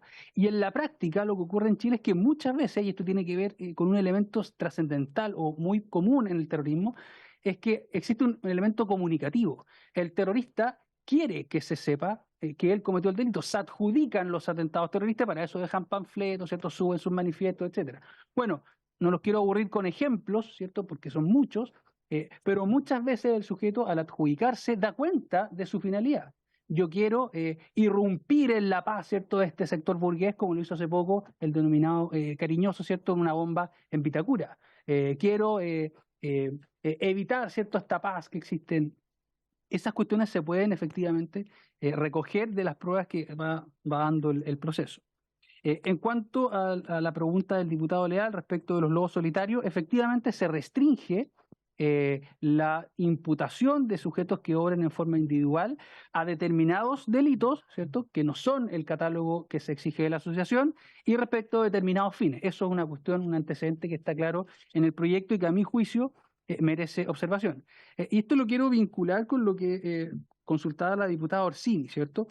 No se trata aquí de desconocer, diputada, que existe el terrorismo organizativo, ¿cierto?, que existe la asociación, pero no es la única forma de terrorismo. Puede ser la más preponderante o la que en doctrina se reconozca mayormente, pero eso no debe llevar a que conductas desplegadas por sujetos en forma individual no se sancionen. ¿Y por qué pongo tanto ahínco en esto? Porque si miramos nuevamente la realidad chilena, no es excepcional que se opere a partir de acciones individuales. Por ejemplo, el atentado bomba, el 2014 en la escuela militar, ¿cierto? Los hechos ocurrieron entre 2017 y 2018, la bomba dirigida al presidente Coelco, ¿cierto?, al presidente de Metro, el paradero de Vicuña Maquena, a Carabineros, al exministro Hinspeter. Son todos actos llevados a cabo por sujetos en forma individual. No son grandes organizaciones, ¿cierto?, que buscan disputar el poder del Estado. Entonces, no es que a mi juicio, no es que se sancione exclusivamente el obrar individual, sino que se reconozca que este puede dar lugar al terrorismo, tal cual lo puede hacer una organización, ¿cierto? Bueno, respecto de las penas que señalaba el diputado Longton, efectivamente habría que revisar, ¿cierto? No da el tiempo para analizar cada una de las figuras, pero en particular en el artículo primero, el inciso cuarto que usted mencionó, perdón, artículo segundo, inciso cuarto, primero, inciso cuarto, que sanciona con menos pena a quien no tuviera involucramiento relevante. Este tipo de discusiones o la penalización del que interviene con mayor o menor intensidad ya lo resuelve las distintas formas de intervención en el delito. Se distingue entre cómplices, ¿cierto?, inductores, autores, etcétera. Y eso lo trata la parte general del Código Penal, la doctrina. O sea, ¿por qué establecer reglas especiales si las distintas formas de intervención ya están contempladas en el Código Penal en términos generales? Comparto que se debe eliminar la referencia a la acción sostenida en el tiempo. Hay delitos que no están siendo contemplados, como usted bien dicho, ¿cierto? El descarrilamiento de trenes, ¿cierto? La quema de bosques, que lo mencioné, ¿cierto? A propósito del artículo 476, numeral 3 y 4. Señor presidente, eso podría responder. Muchas gracias. Muchas gracias, abogado Leiva. Voy a dar un segundo al diputado Araya y después continuamos con el abogado Mañalich y señor Burgos, que está presente. Gracias, presidente. No, brevemente preguntarle al profesor Leiva, en la medida de lo posible, por los antecedentes que se han conocido en la prensa, uno podría calificar, hacer esta distinción en lo que es lo estrictamente jurídico y lo que se transforma en comunicacional, que tapa toda la discusión, es respecto a lo que ocurrió en Cañete. Porque se ha hecho, yo diría así, como casi un consenso social comunicacional, que eso fue un acto terrorista. Pero al amparo de esta normativa, uno podría, con los antecedentes, digamos, que están sobre la mesa, calificar que eso fue efectivamente un delito terrorista. Bueno, bajo el amparo de la ley actual, de la nueva, habría que ver, como decía el profesor Mañalich, si esa conducta tuvo la aptitud al menos de generar un temor generalizado en la población. Yo creo que sí, esto podría caber, pero ese temor generalizado es, entre comillas, ¿cierto?, primo hermano de él provocar temor en toda parte de la población de la ley 18.314. Más que si se da o no en esta ley la descripción típica que adscriba mejor a esa conducta, es si existe voluntad del Ministerio Público de perseguir por esos delitos bajo el amparo de esta o de la nueva ley terrorista. Si me pregunta a mí si esa conducta, ese triple homicidio, persiguió como finalidad, que no lo sabemos, adueñarse, ¿cierto? Controlar un determinado territorio, dar una señal de que este territorio está siendo controlado por determinada agrupación, ese elemento no está hoy día contenido en la ley, ni en la 18.314 ni en el nuevo proyecto. Por eso es que se sugiere, a propósito de la pregunta de nuevo de la diputada Orsini, agregar esta finalidad que hoy día no está, precisamente para hacerse cargo de ese tipo de terrorismo de la macrozona sur.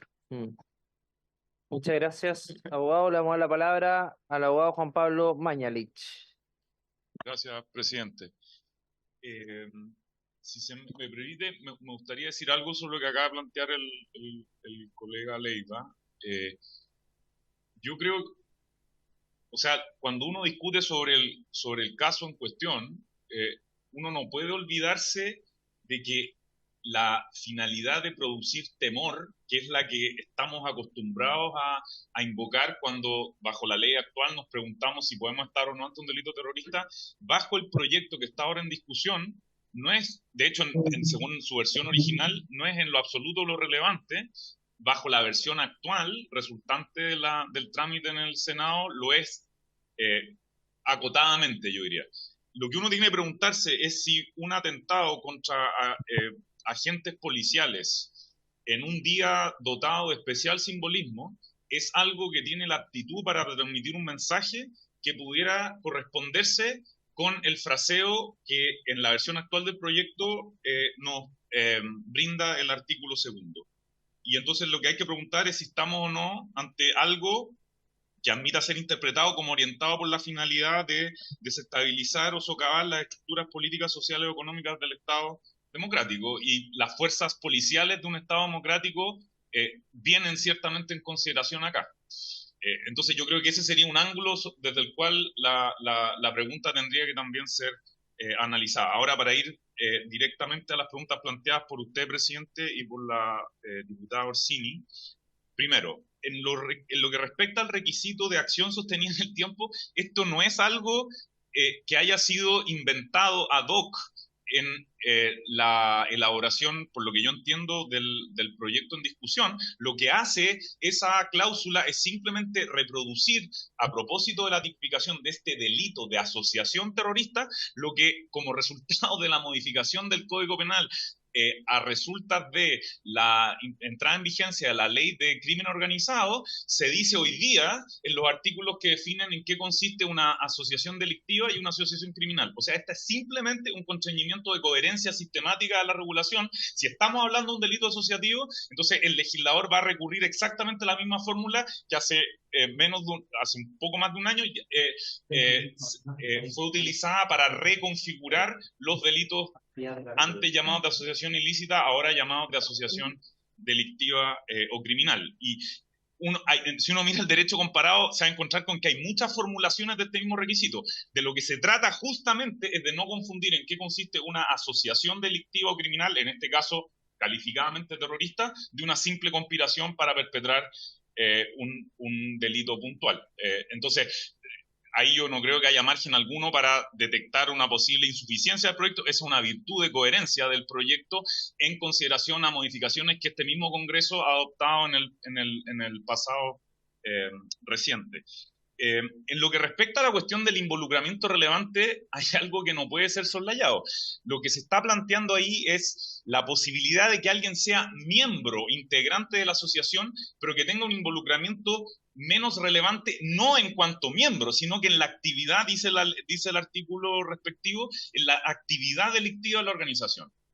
Entonces, la cuestión no pasa por quién está más o menos involucrado como miembro en la asociación. La cuestión pasa por quién, siendo miembro, eso no está en discusión, tiene un involucramiento más o menos relevante en la perpetración de los delitos que conforman el giro delictual de la asociación. Entonces, para que ustedes tengan una idea, esto, yo creo, responde a la preocupación de que si uno mira los desvaríos a los que ha llevado la regulación española en esta materia, que tiene un desarrollo hipertrófico en el último tiempo, bueno, resulta que hay personas que han enfrentado cargos por delitos terroristas por el hecho de que han prestado servicios de lavandería, mujeres que han lavado ropa de personas que se dedicaban presuntamente a la perpetración de delitos que convertía a la respectiva organización en asociación terrorista. Entonces, esta es una salvaguardia, yo diría, mínima, que deja una válvula respecto de quienes indudablemente tienen que ser considerados miembros o integrantes de la asociación, pero que tengan un menor involucramiento, dado el rol que desempeñan con la perpetración de esos delitos, y la ley quiere, o sea, el proyecto quiere dejar a salvo la posibilidad de que eso sea tomado en cuenta en la determinación de la pena. A mí eso me parece de completa sensatez. Después, en lo que respecta al proyecto que llegó a enviar el gobierno entonces encabezado por la presidenta Bachelet, yo efectivamente fui miembro de la comisión asesora, pero esto lo he dicho por escrito, el proyecto que terminó siendo enviado al Congreso es un proyecto que está muy lejos de la recomendación que esa comisión hizo. Entonces yo no puedo defender lo que hizo el gobierno, por supuesto no vinculado por el parecer de la comisión, pero lo que la comisión le recomendó al gobierno en aquel entonces fue algo, digámoslo así, mucho más drástico a favor de un modelo puramente organizacional de tipificación del terrorismo, que es lo que hace este proyecto. Entonces, lo que la comisión sacó como consenso fue básicamente circunscribir la penalización del terrorismo a un delito de asociación terrorista de manera radical, no como lo hace el actual proyecto. Lo que el gobierno de la entonces presidenta Bachelet terminó enviando al Congreso es algo que tiene muy poco que ver con ese diseño que la comisión presentó. Ahora, respecto de lo que preguntaba la diputada Orsini, yo creo que la discusión sobre si vale la pena o no, o es buena idea o no, mantener esta referencia que fue introducida en el primer trámite constitucional del proyecto a la afectación de infraestructura crítica, yo creo que eso es algo que hay que poner en relación, insisto, con la cláusula a la que ya aludía antes, en el sentido de la finalidad de socavar o de estabilizar las instituciones sociales, políticas o económicas del Estado democrático. O sea, la pregunta es, ¿en qué medida afectación de infraestructura crítica es algo que uno podría vincular con eso o no? Y entonces, desde ese punto de vista, plantear el debate si cabría o no objetivizar la fórmula, por ejemplo, simplemente hacer relevante la afectación de infraestructura crítica, disociándolo de esa otra finalidad, o si uno piensa que ahí puede haber una implicación. Yo creo que puede haber una implicación, pero creo que ese sería el ángulo desde el cual la cuestión tendría que ser abordada. Ahora, respecto de lo que plantea la diputada Orsini en cuanto a la propuesta que hacía el colega Alejandro Leiva, a propósito de esto de que pudiera haber una una pretensión de control respecto a una parte del territorio. Si escuché bien lo que él dijo, él apuntaba más bien a revivir lo que hace la ley vigente al circunscribir el temor que tendría que ser buscado de producir, para que estemos en presencia de un delito terrorista, insisto, según la ley vigente, a un sector de la población. Eso está muy lejos de la posibilidad de decir, bueno, si pensemos, una organización que pretende disputarle al Estado su control sobre cierta parte del territorio, eso, de acuerdo con el articulado que se está proponiendo acá, queda enteramente cubierto por la exigencia alternativa de una finalidad que busque socavar o desestabilizar las estructuras del Estado, o sea, las estructuras políticas, sociales o económicas del Estado democrático. O sea, si esa es nuestra preocupación, eso está completamente dentro. Lo que está planteando el profesor Leiva más bien es persistir en lo que viene haciendo el legislador chileno y que tiene directa conexión con que no haya condenas por delitos terroristas, según él mismo lo revela por la experiencia que ha tenido enseñando a jueces. Y eso me lleva a la tercera pregunta que plantea la diputada Orsini. Por las razones que intenté hacer presente al inicio, este es un proyecto que, comparado con el derecho hoy vigente, desubjetiviza en qué consiste o en puede consistir un delito terrorista. Podemos discutir si está bien o está no tan bien hecho. No es discutible, esto no es una cuestión de opinión, que el proyecto no exige necesariamente que haya un propósito. Porque alternativamente, para definir si estamos en presencia de una asociación terrorista, vuelve suficiente que los métodos tengan una cierta idoneidad. Y por supuesto se puede discutir cuál debe ser el frase, pero eso está así, ¿no? Y desde ese punto de vista hay una desubjetivización, que es parte de lo que está siendo aparentemente diagnosticado como crítico. Ahora, yo con esto cierro, señor presidente, creo que es importante que esta comisión entienda por qué lo que ocurrió, se dice a contar de 2010, ocurrió. Lo que ocurrió en 2010 es que se modificó la ley 18.314, que hasta ese momento, a resultas de la modificación que había sufrido a comienzos de los 90, consagraba una presunción simplemente legal de la finalidad de producir temor en la población, una parte de ella, de ser víctima de delito de la misma especie. Se consagraba una presunción simplemente legal que estaba construida a partir del uso, por ejemplo, de artefactos incendiarios o explosivos. Entonces, si alguien se valía de artefactos incendiarios o explosivos para perpetrar un delito, la ley decía, se presume la finalidad. Y lo que ocurrió es que esa regla de presunción simplemente legal fue suprimida durante el gobierno, en su primer mandato del presidente Sebastián Piñera, en el marco de una muy dura negociación, según informó la prensa, que llevó adelante el Ministerio del Interior con grupos de comuneros mapuche que estaban llevando adelante una huelga de hambre. Y el resultado de esas negociaciones fue el envío de un proyecto que, entre otras cosas, suprimía esa regla de presunción. Y esa regla de presunción era considerada insoportable de manera transversal, hasta el punto que la propia jurisprudencia en Chile había dicho que había un problema de circularidad. Si pensamos en un delito de incendio, por definición, para la perpetración de ese delito se va a emplear un artefacto, valga la redundancia, incendiario. Eso implicaba que siempre que hubiera un incendio, entonces podía entenderse legalmente presumida la finalidad de producir temor en la población, una parte de ella, y fue eso lo que se suprimió a través de esa modificación en el año 2010.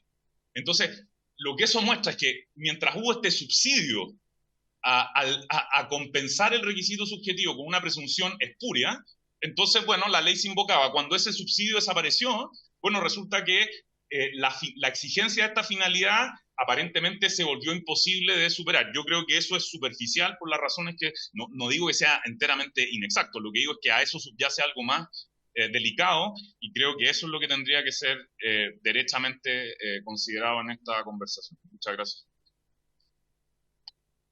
Muchas gracias, señor Mañalich, por la respuesta. Yo no sé si nos pudieran acompañar, señor Mañalich y señor Leiva, las presentaciones a la Secretaría, por favor, si tuvieran el material a disposición.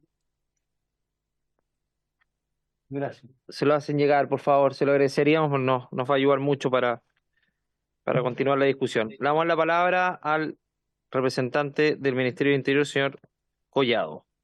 Gracias, presidente. Muy agradecido por las presentaciones de los profesores Leiva y Mañalich, que por supuesto, hacen más rica la discusión que va a tener esta comisión.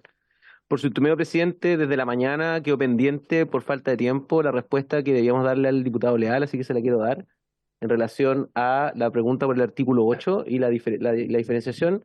Bueno, el artículo 8, que establece el financiamiento del terrorismo de aquel que no forma parte de la asociación, tiene dos incisos, uno en relación al financiamiento de la asociación terrorista y el otro dice relación con el financiamiento de los delitos del terrorismo individual.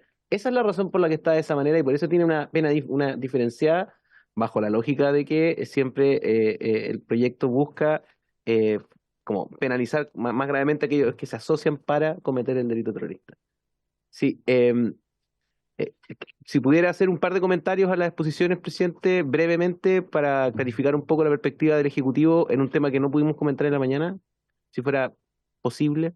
Perdón, señor Collado. Si fuera posible hacer un breve comentario de algo en la mañana quedó pendiente y que tiene que ver con lo que los Tiene que ver profesores- con lo que planteamos acá en la comisión Sí. con los profesores. Bueno, no hay problema. Hay dos temas que creo que son importantes que no dijimos en la mañana como Ejecutivo y que tiene que ver con el catálogo. El catálogo contempla una agenda terrorista. O sea, siempre tomando en cuenta, y esto es muy complicado de subsumir, y lo digo de buena fe porque en la tramitación en el Senado pasó también esta misma dificultad de entender que estamos creando un delito asociativo que no requiere de la ejecución del delito.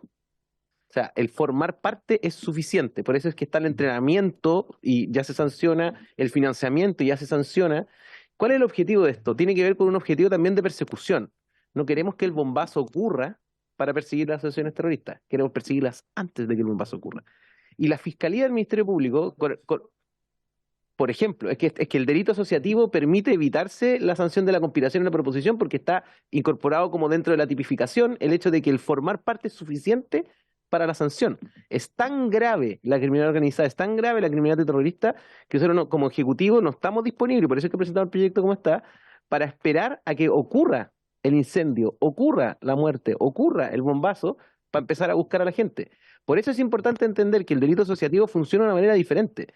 Nosotros vamos a perseguir a las asociaciones porque se conforman, porque permanecen en el tiempo. Esto es un concepto que seguramente nos va a acompañar en la tramitación. El presidente ha presentado sus dudas sobre el concepto y yo lo comprendo plenamente porque es un concepto que se está empezando a utilizar ahora en tribunales para las delictuales y las criminales y también lo estamos incorporando a las terroristas. El punto central de la persecución de las asociaciones terroristas de esta manera lleva necesariamente a que toda persecución de una asociación terrorista tiene que tener incorporado una agenda que la distancie de la criminalidad organizada, que la distancia del delito común. Porque, y yo creo que cuando el profesor Mayer y el profesor presidente decía hay que cuidar de trivializar el terrorismo, es que no todo puede ser terrorismo, porque si consideramos todo el catálogo del Código Penal como terrorista, entonces todas las sanciones y penas van a ser terroristas, de terrorismo. Por lo mismo, ¿cuál fue la definición del Ejecutivo? Ocupamos un concepto que se denomina desprecio por la vida.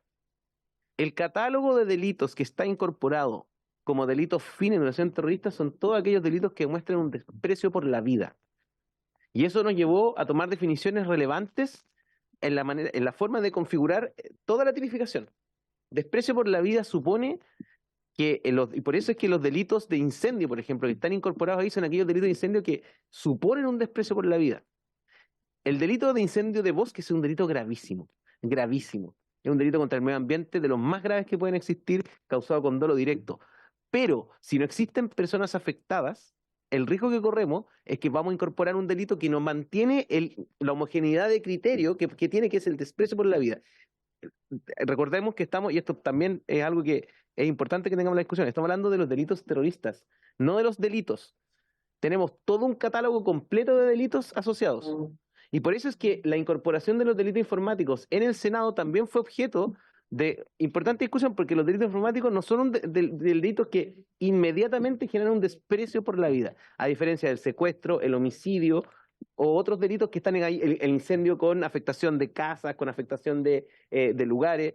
El caso del incendio de reciente Viña del Mar tiene afectaciones de casas, tiene afectaciones de poblaciones, eso están claramente incorporados dentro del 474 número 1 o del 475, o sea, son delitos que están en el catálogo, en este catálogo. El bombazo a un tren, de todas maneras, de hecho, el bombazo a un tren está incorporado dentro del delito asociativo y es el delito que el mensaje del Ejecutivo original consideraba como delito inconexo. De hecho, por su intermedio, uno de los comentarios que tenía la presentación del profesor Leiva era que efectivamente él dio algunos ejemplos. Esos ejemplos están considerados en el mensaje del Ejecutivo como delito terrorista inconexo, los bombazos. Obviamente también están incorporados en el catálogo de los delitos asociativos. ¿Por qué? Porque generan evidentemente un desprecio por la vida. Todos los delitos que generan un desprecio por la vida nosotros los tratamos de incorporar en ese lugar. ¿Dónde incorporamos aquellos delitos que nosotros entendemos como medios para? Y esto tampoco lo explicamos lo suficientemente en la mañana y creo que es importante que la Comisión lo empiece a adquirir porque fue el objetivo del Ejecutivo del mensaje. Incorporamos una novedad jurídica que son los delitos de facilitación de la asociación terrorista, que son los delitos que se comete la asociación para mantenerse económicamente o ideológicamente en el tiempo. Dentro de esa categoría, por ejemplo, están los delitos contra la propiedad, el narcotráfico. ¿Por qué? Porque esos financian. Esos son delitos que financian el terrorismo, para después ejecutar el delito fin, la agenda criminal que le da carácter de terrorista a una asociación. Todos esos delitos son terroristas también. Y esos delitos los puede cometer una asociación terrorista y por lo tanto vuelve a sumarse, es decir, vuelve a haber una pena por el delito asociativo, más el robo, más, no sé, los delitos son un catálogo extenso, las amenazas, son puros delitos que no tienen desprecio contra la vida, pero facilitan el desempeño de la asociación, porque le mantienen la vigencia económica, porque la mantienen la vigencia ideológica, permanentemente el temor o el desprecio como por las instituciones del Estado. Para eso es que creamos este delito de favorecimiento, que es terrorista y que si lo comete una asociación, además se suma al delito, pero las asociaciones pueden tener proveedores, pueden tercerizar. Ya, lo que nosotros estamos persiguiendo ahí es la tercerización. Hablábamos, por ejemplo, de, qué sé yo, una asociación que le dice aquí, usted provéame de armas, por ejemplo. Ya, bueno, el tráfico de armas es un delito, por ejemplo, que puede ser de favorecimiento sin necesidad de tener carácter terrorista. Los que favorecen, o sea, los que le proveen a la asociación, este va a ser delito terrorista, se va a agravar la pena. Eso es una novedad. Es que va a depender un poco de la configuración de cada caso. Lo que estoy planteando es que los favorecimientos. Sobre el punto, diputado Araya, y Ya, continúa. para no seguir avanzando tanto. Me queda la impresión de que si todo es terrorismo, nada es terrorismo. Por lo tanto, tiene que estar circunscrito a ciertas cosas específicas. En la hipótesis que usted señalaba recién, decía el desprecio por la vida. ¿Qué pasa a una asociación terrorista que precisamente no quiere matar, pero sí quiere influir políticamente? Todas las noches vuela a una estación del metro a la hora en que no hay personas circulando. Sabe que está vacía y va y dinamita la estación del metro. ¿Eso cabe en la figura de terrorismo? Porque ahí no hay desprecio por la vida. Evidentemente ellos no quieren dañar a nadie porque si no lo harían a las 12 del día, lo hacen, no sé, a las 4 de la mañana. ¿En cuál de este catálogo entra? Porque bajo el criterio desprecio por la vida no entraría. Para poder entender, porque no logro entender. Que no necesariamente un delito terrorista tiene como finalidad el desprecio por la vida. Tiene que ver con desprecio muchas cosas quizás, pero no por la vida. Entonces tiene que como socavar la institucionalidad. O sea, hay otro elemento asociado. Quisiera que nos pudiera aclarar eso. Me refería al criterio que se tuvo para crear el catálogo de delitos. El criterio para crear el catálogo de delitos son delitos que muestran un desprecio, y por eso es que no dije que afecten la vida o la integridad física de las personas, que es un concepto mucho más técnico. Ahí solo podrían estar las lesiones y el homicidio, nada más. No, desprecio por la vida. El bombazo está dentro del catálogo. Por lo tanto, ese caso sería un delito terrorista. Porque el bombazo, que está en la ley de armas, está considerado dentro del catálogo. Porque consideramos que alguien plante una bomba en una estación del metro muestra un desprecio por la vida. No es necesario que se afecten personas. Por eso, el criterio, lo que traté de explicar fue qué motivó al Ejecutivo a crear el listado de delitos que están en los delitos fines del artículo 2.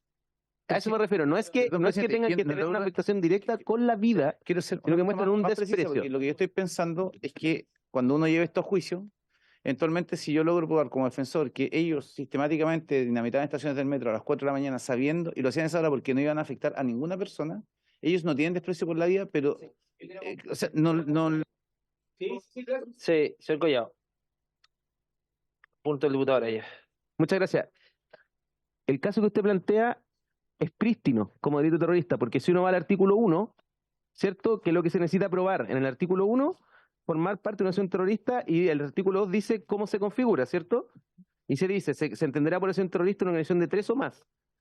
con organización sostenida en el tiempo. Usted me dice es un grupo de personas que están organizadas para eso. Listo. La primera parte del delito está contemplada. Después tenemos que ver si está dentro del catálogo de los delitos que está en el inciso 3º del artículo 2.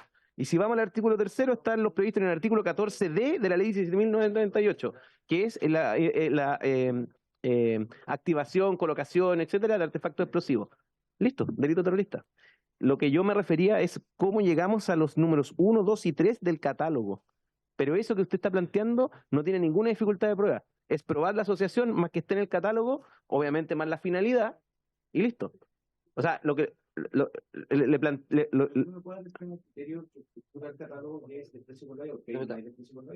micrófono, diputado Araya, por favor. Luego, presidente, pero solamente es que no logro entender si el eje que articula es desprecio por la vida, en este ejemplo particular no hay desprecio por la vida, pero no me cuadra con la lógica por la cual se incluye como delito terrorista. O sea, para que sea, para poder entenderlo como... Y yo complemento con el tema de incendios primero, porque puede no haber un desprecio por la vida, pero eventualmente se pueden producir pérdidas de vida a propósito de incendios. Es algo parecido a lo que decía el diputado Araya. Entonces, por eso me llamó la atención, porque además esa figura de incendios estaba en la ley anterior antiterrorista. Y yo podría tener como finalidad última el poder no afectar la vida, sino que precisamente quemar con una finalidad terrorista, obviamente de acuerdo a los supuestos. Entonces, y lo último es respecto a por ejemplo, si es desprecio por la vida, ¿por qué no estarían incluidos los homicidios de funcionarios que resguardan el orden público? En este caso, por ejemplo, el caso del homicidio de 3 carabineros, ¿se sancionaría por leyes especiales? ¿O podría tener una finalidad terrorista para efectos de poder ser sancionado? Gracias, presidente. Sí, vuelvo a plantear el punto. Lo que quise explicar fue las razones de política criminal que llegaron a este texto. El texto es autoexplicativo respecto de que las dos figuras que han comentado los dos, usted, presidente, y por su intermedio el diputado Araya, están incluidos, porque un bombazo siempre representa para el Ejecutivo un desprecio por la vida, porque efectivamente, como usted dice, presidente, podrían morir personas. Ya, los artículos 474, 475 y 476 del Código Penal que establecen las figuras de incendio que están incorporadas dentro del catálogo, hay algunas que dice... si fuera previsible que hubieran podido existir personas en el lugar, aunque no está considerado en el dolo. Eso está incluido dentro del catálogo, porque no es necesario que exista una especie de afectaciones evidentes. Nosotros incorporamos dentro del catálogo afectaciones probables, afectaciones tenues de la vida, pero lo que queríamos dejar claro es que, por ejemplo, afectaciones a otros bienes jurídicos que pueden ser importantes, si los incluíamos, trivializábamos el delito terrorista que es más importante. Por eso es que aquí es difícil que, por ejemplo, entre la estafa. ¿Por qué la estafa podría entrar? Esa es la pregunta que nos hicimos en el Ejecutivo, es cómo dejamos claro el catálogo de delitos fines y cómo hacemos para que los otros delitos que son importantes porque hacen mantenimiento queden incorporados también. Y para eso creamos los delitos de facilitación. Y ahí es otro catálogo. De eso es un catálogo 2B. Y ninguno de estos delitos está allá y tampoco ninguno está acá. Ese es el objetivo. Pero mi punto central, para responder eso por su intermedio al diputado Araya, que ha presentado la duda, es que el caso que él presentó está incorporado dentro del catálogo de la asociación terrorista. Podría terminar ahí mi alocución. Lo que estoy tratando de hacer es más explicativo, es decir, cómo es que el 14D llegó ahí y por qué no llegó la estafa acá. ¿Por qué no llegó la apropiación indebida al catálogo? A eso me quería referir, diputado. O sea, ese era el punto. Gracias, señor Collado. El abogado, señor Alejandro Leiva, quería también hacer un punto sobre... Muy breve, señor presidente, muchas gracias. Simplemente para aclarar el punto a propósito de por qué no se están incorporando, por ejemplo, el incendio de bosque, ¿cierto? Si uno mira el 476, a diferencia del 474 y 475, trata precisamente hipótesis donde no hay personas. Y eso es simplemente, o sea, basta con mirar el texto de la ley. Entonces, difícilmente es construible el fundamento material de la razón por la cual se integra, porque se protege la vida. Trata hipótesis en que precisamente no hay personas. El 74 y el 75, son incendios calificados por encontrarse personas en esos lugares. Entonces, si se integra el 476, donde no hay personas, no hay razón alguna para integrar el incendio de bosques o, por ejemplo, la afectación grave de la fauna. Entonces, simplemente para aclarar ese punto. Sí, un segundo, para complementar. Si está el incendio de bosques, 30 segundos, si está el incendio de bosques, en circunstancias donde presumiblemente no estaría afectada la vida, ¿por qué no podría ser eso un delito terrorista? En atención a que es un supuesto en donde yo podría perfectamente querer cometer un delito terrorista quemando un gran bosque donde tuviera la seguridad que no va a estar afectada una vida, pero quiero dar una señal a la institucionalidad, socavar, no sé, por las instituciones, generar temor, etcétera. ¿Por qué ese supuesto podría no ser un delito terrorista? Eso. Gracias, presidente. En ese sentido, por su intermedio, comentando la locución del profesor Leiva, el 476, numerales 1 y 2, quedaron acá. El 1 es el que incendiara un edificio en lugar destinado a servir de morada. Desprecio por la vida. O sea, claro, uno sí, que no estuviera actualmente habitado, pero el punto es que si no está actualmente habitado, pero uno quema igual una casa, nosotros entendemos, por eso es que yo soy preciso en el concepto. No estamos hablando de delitos contra la vida. Son delitos que demuestran una afectación directa contra las personas.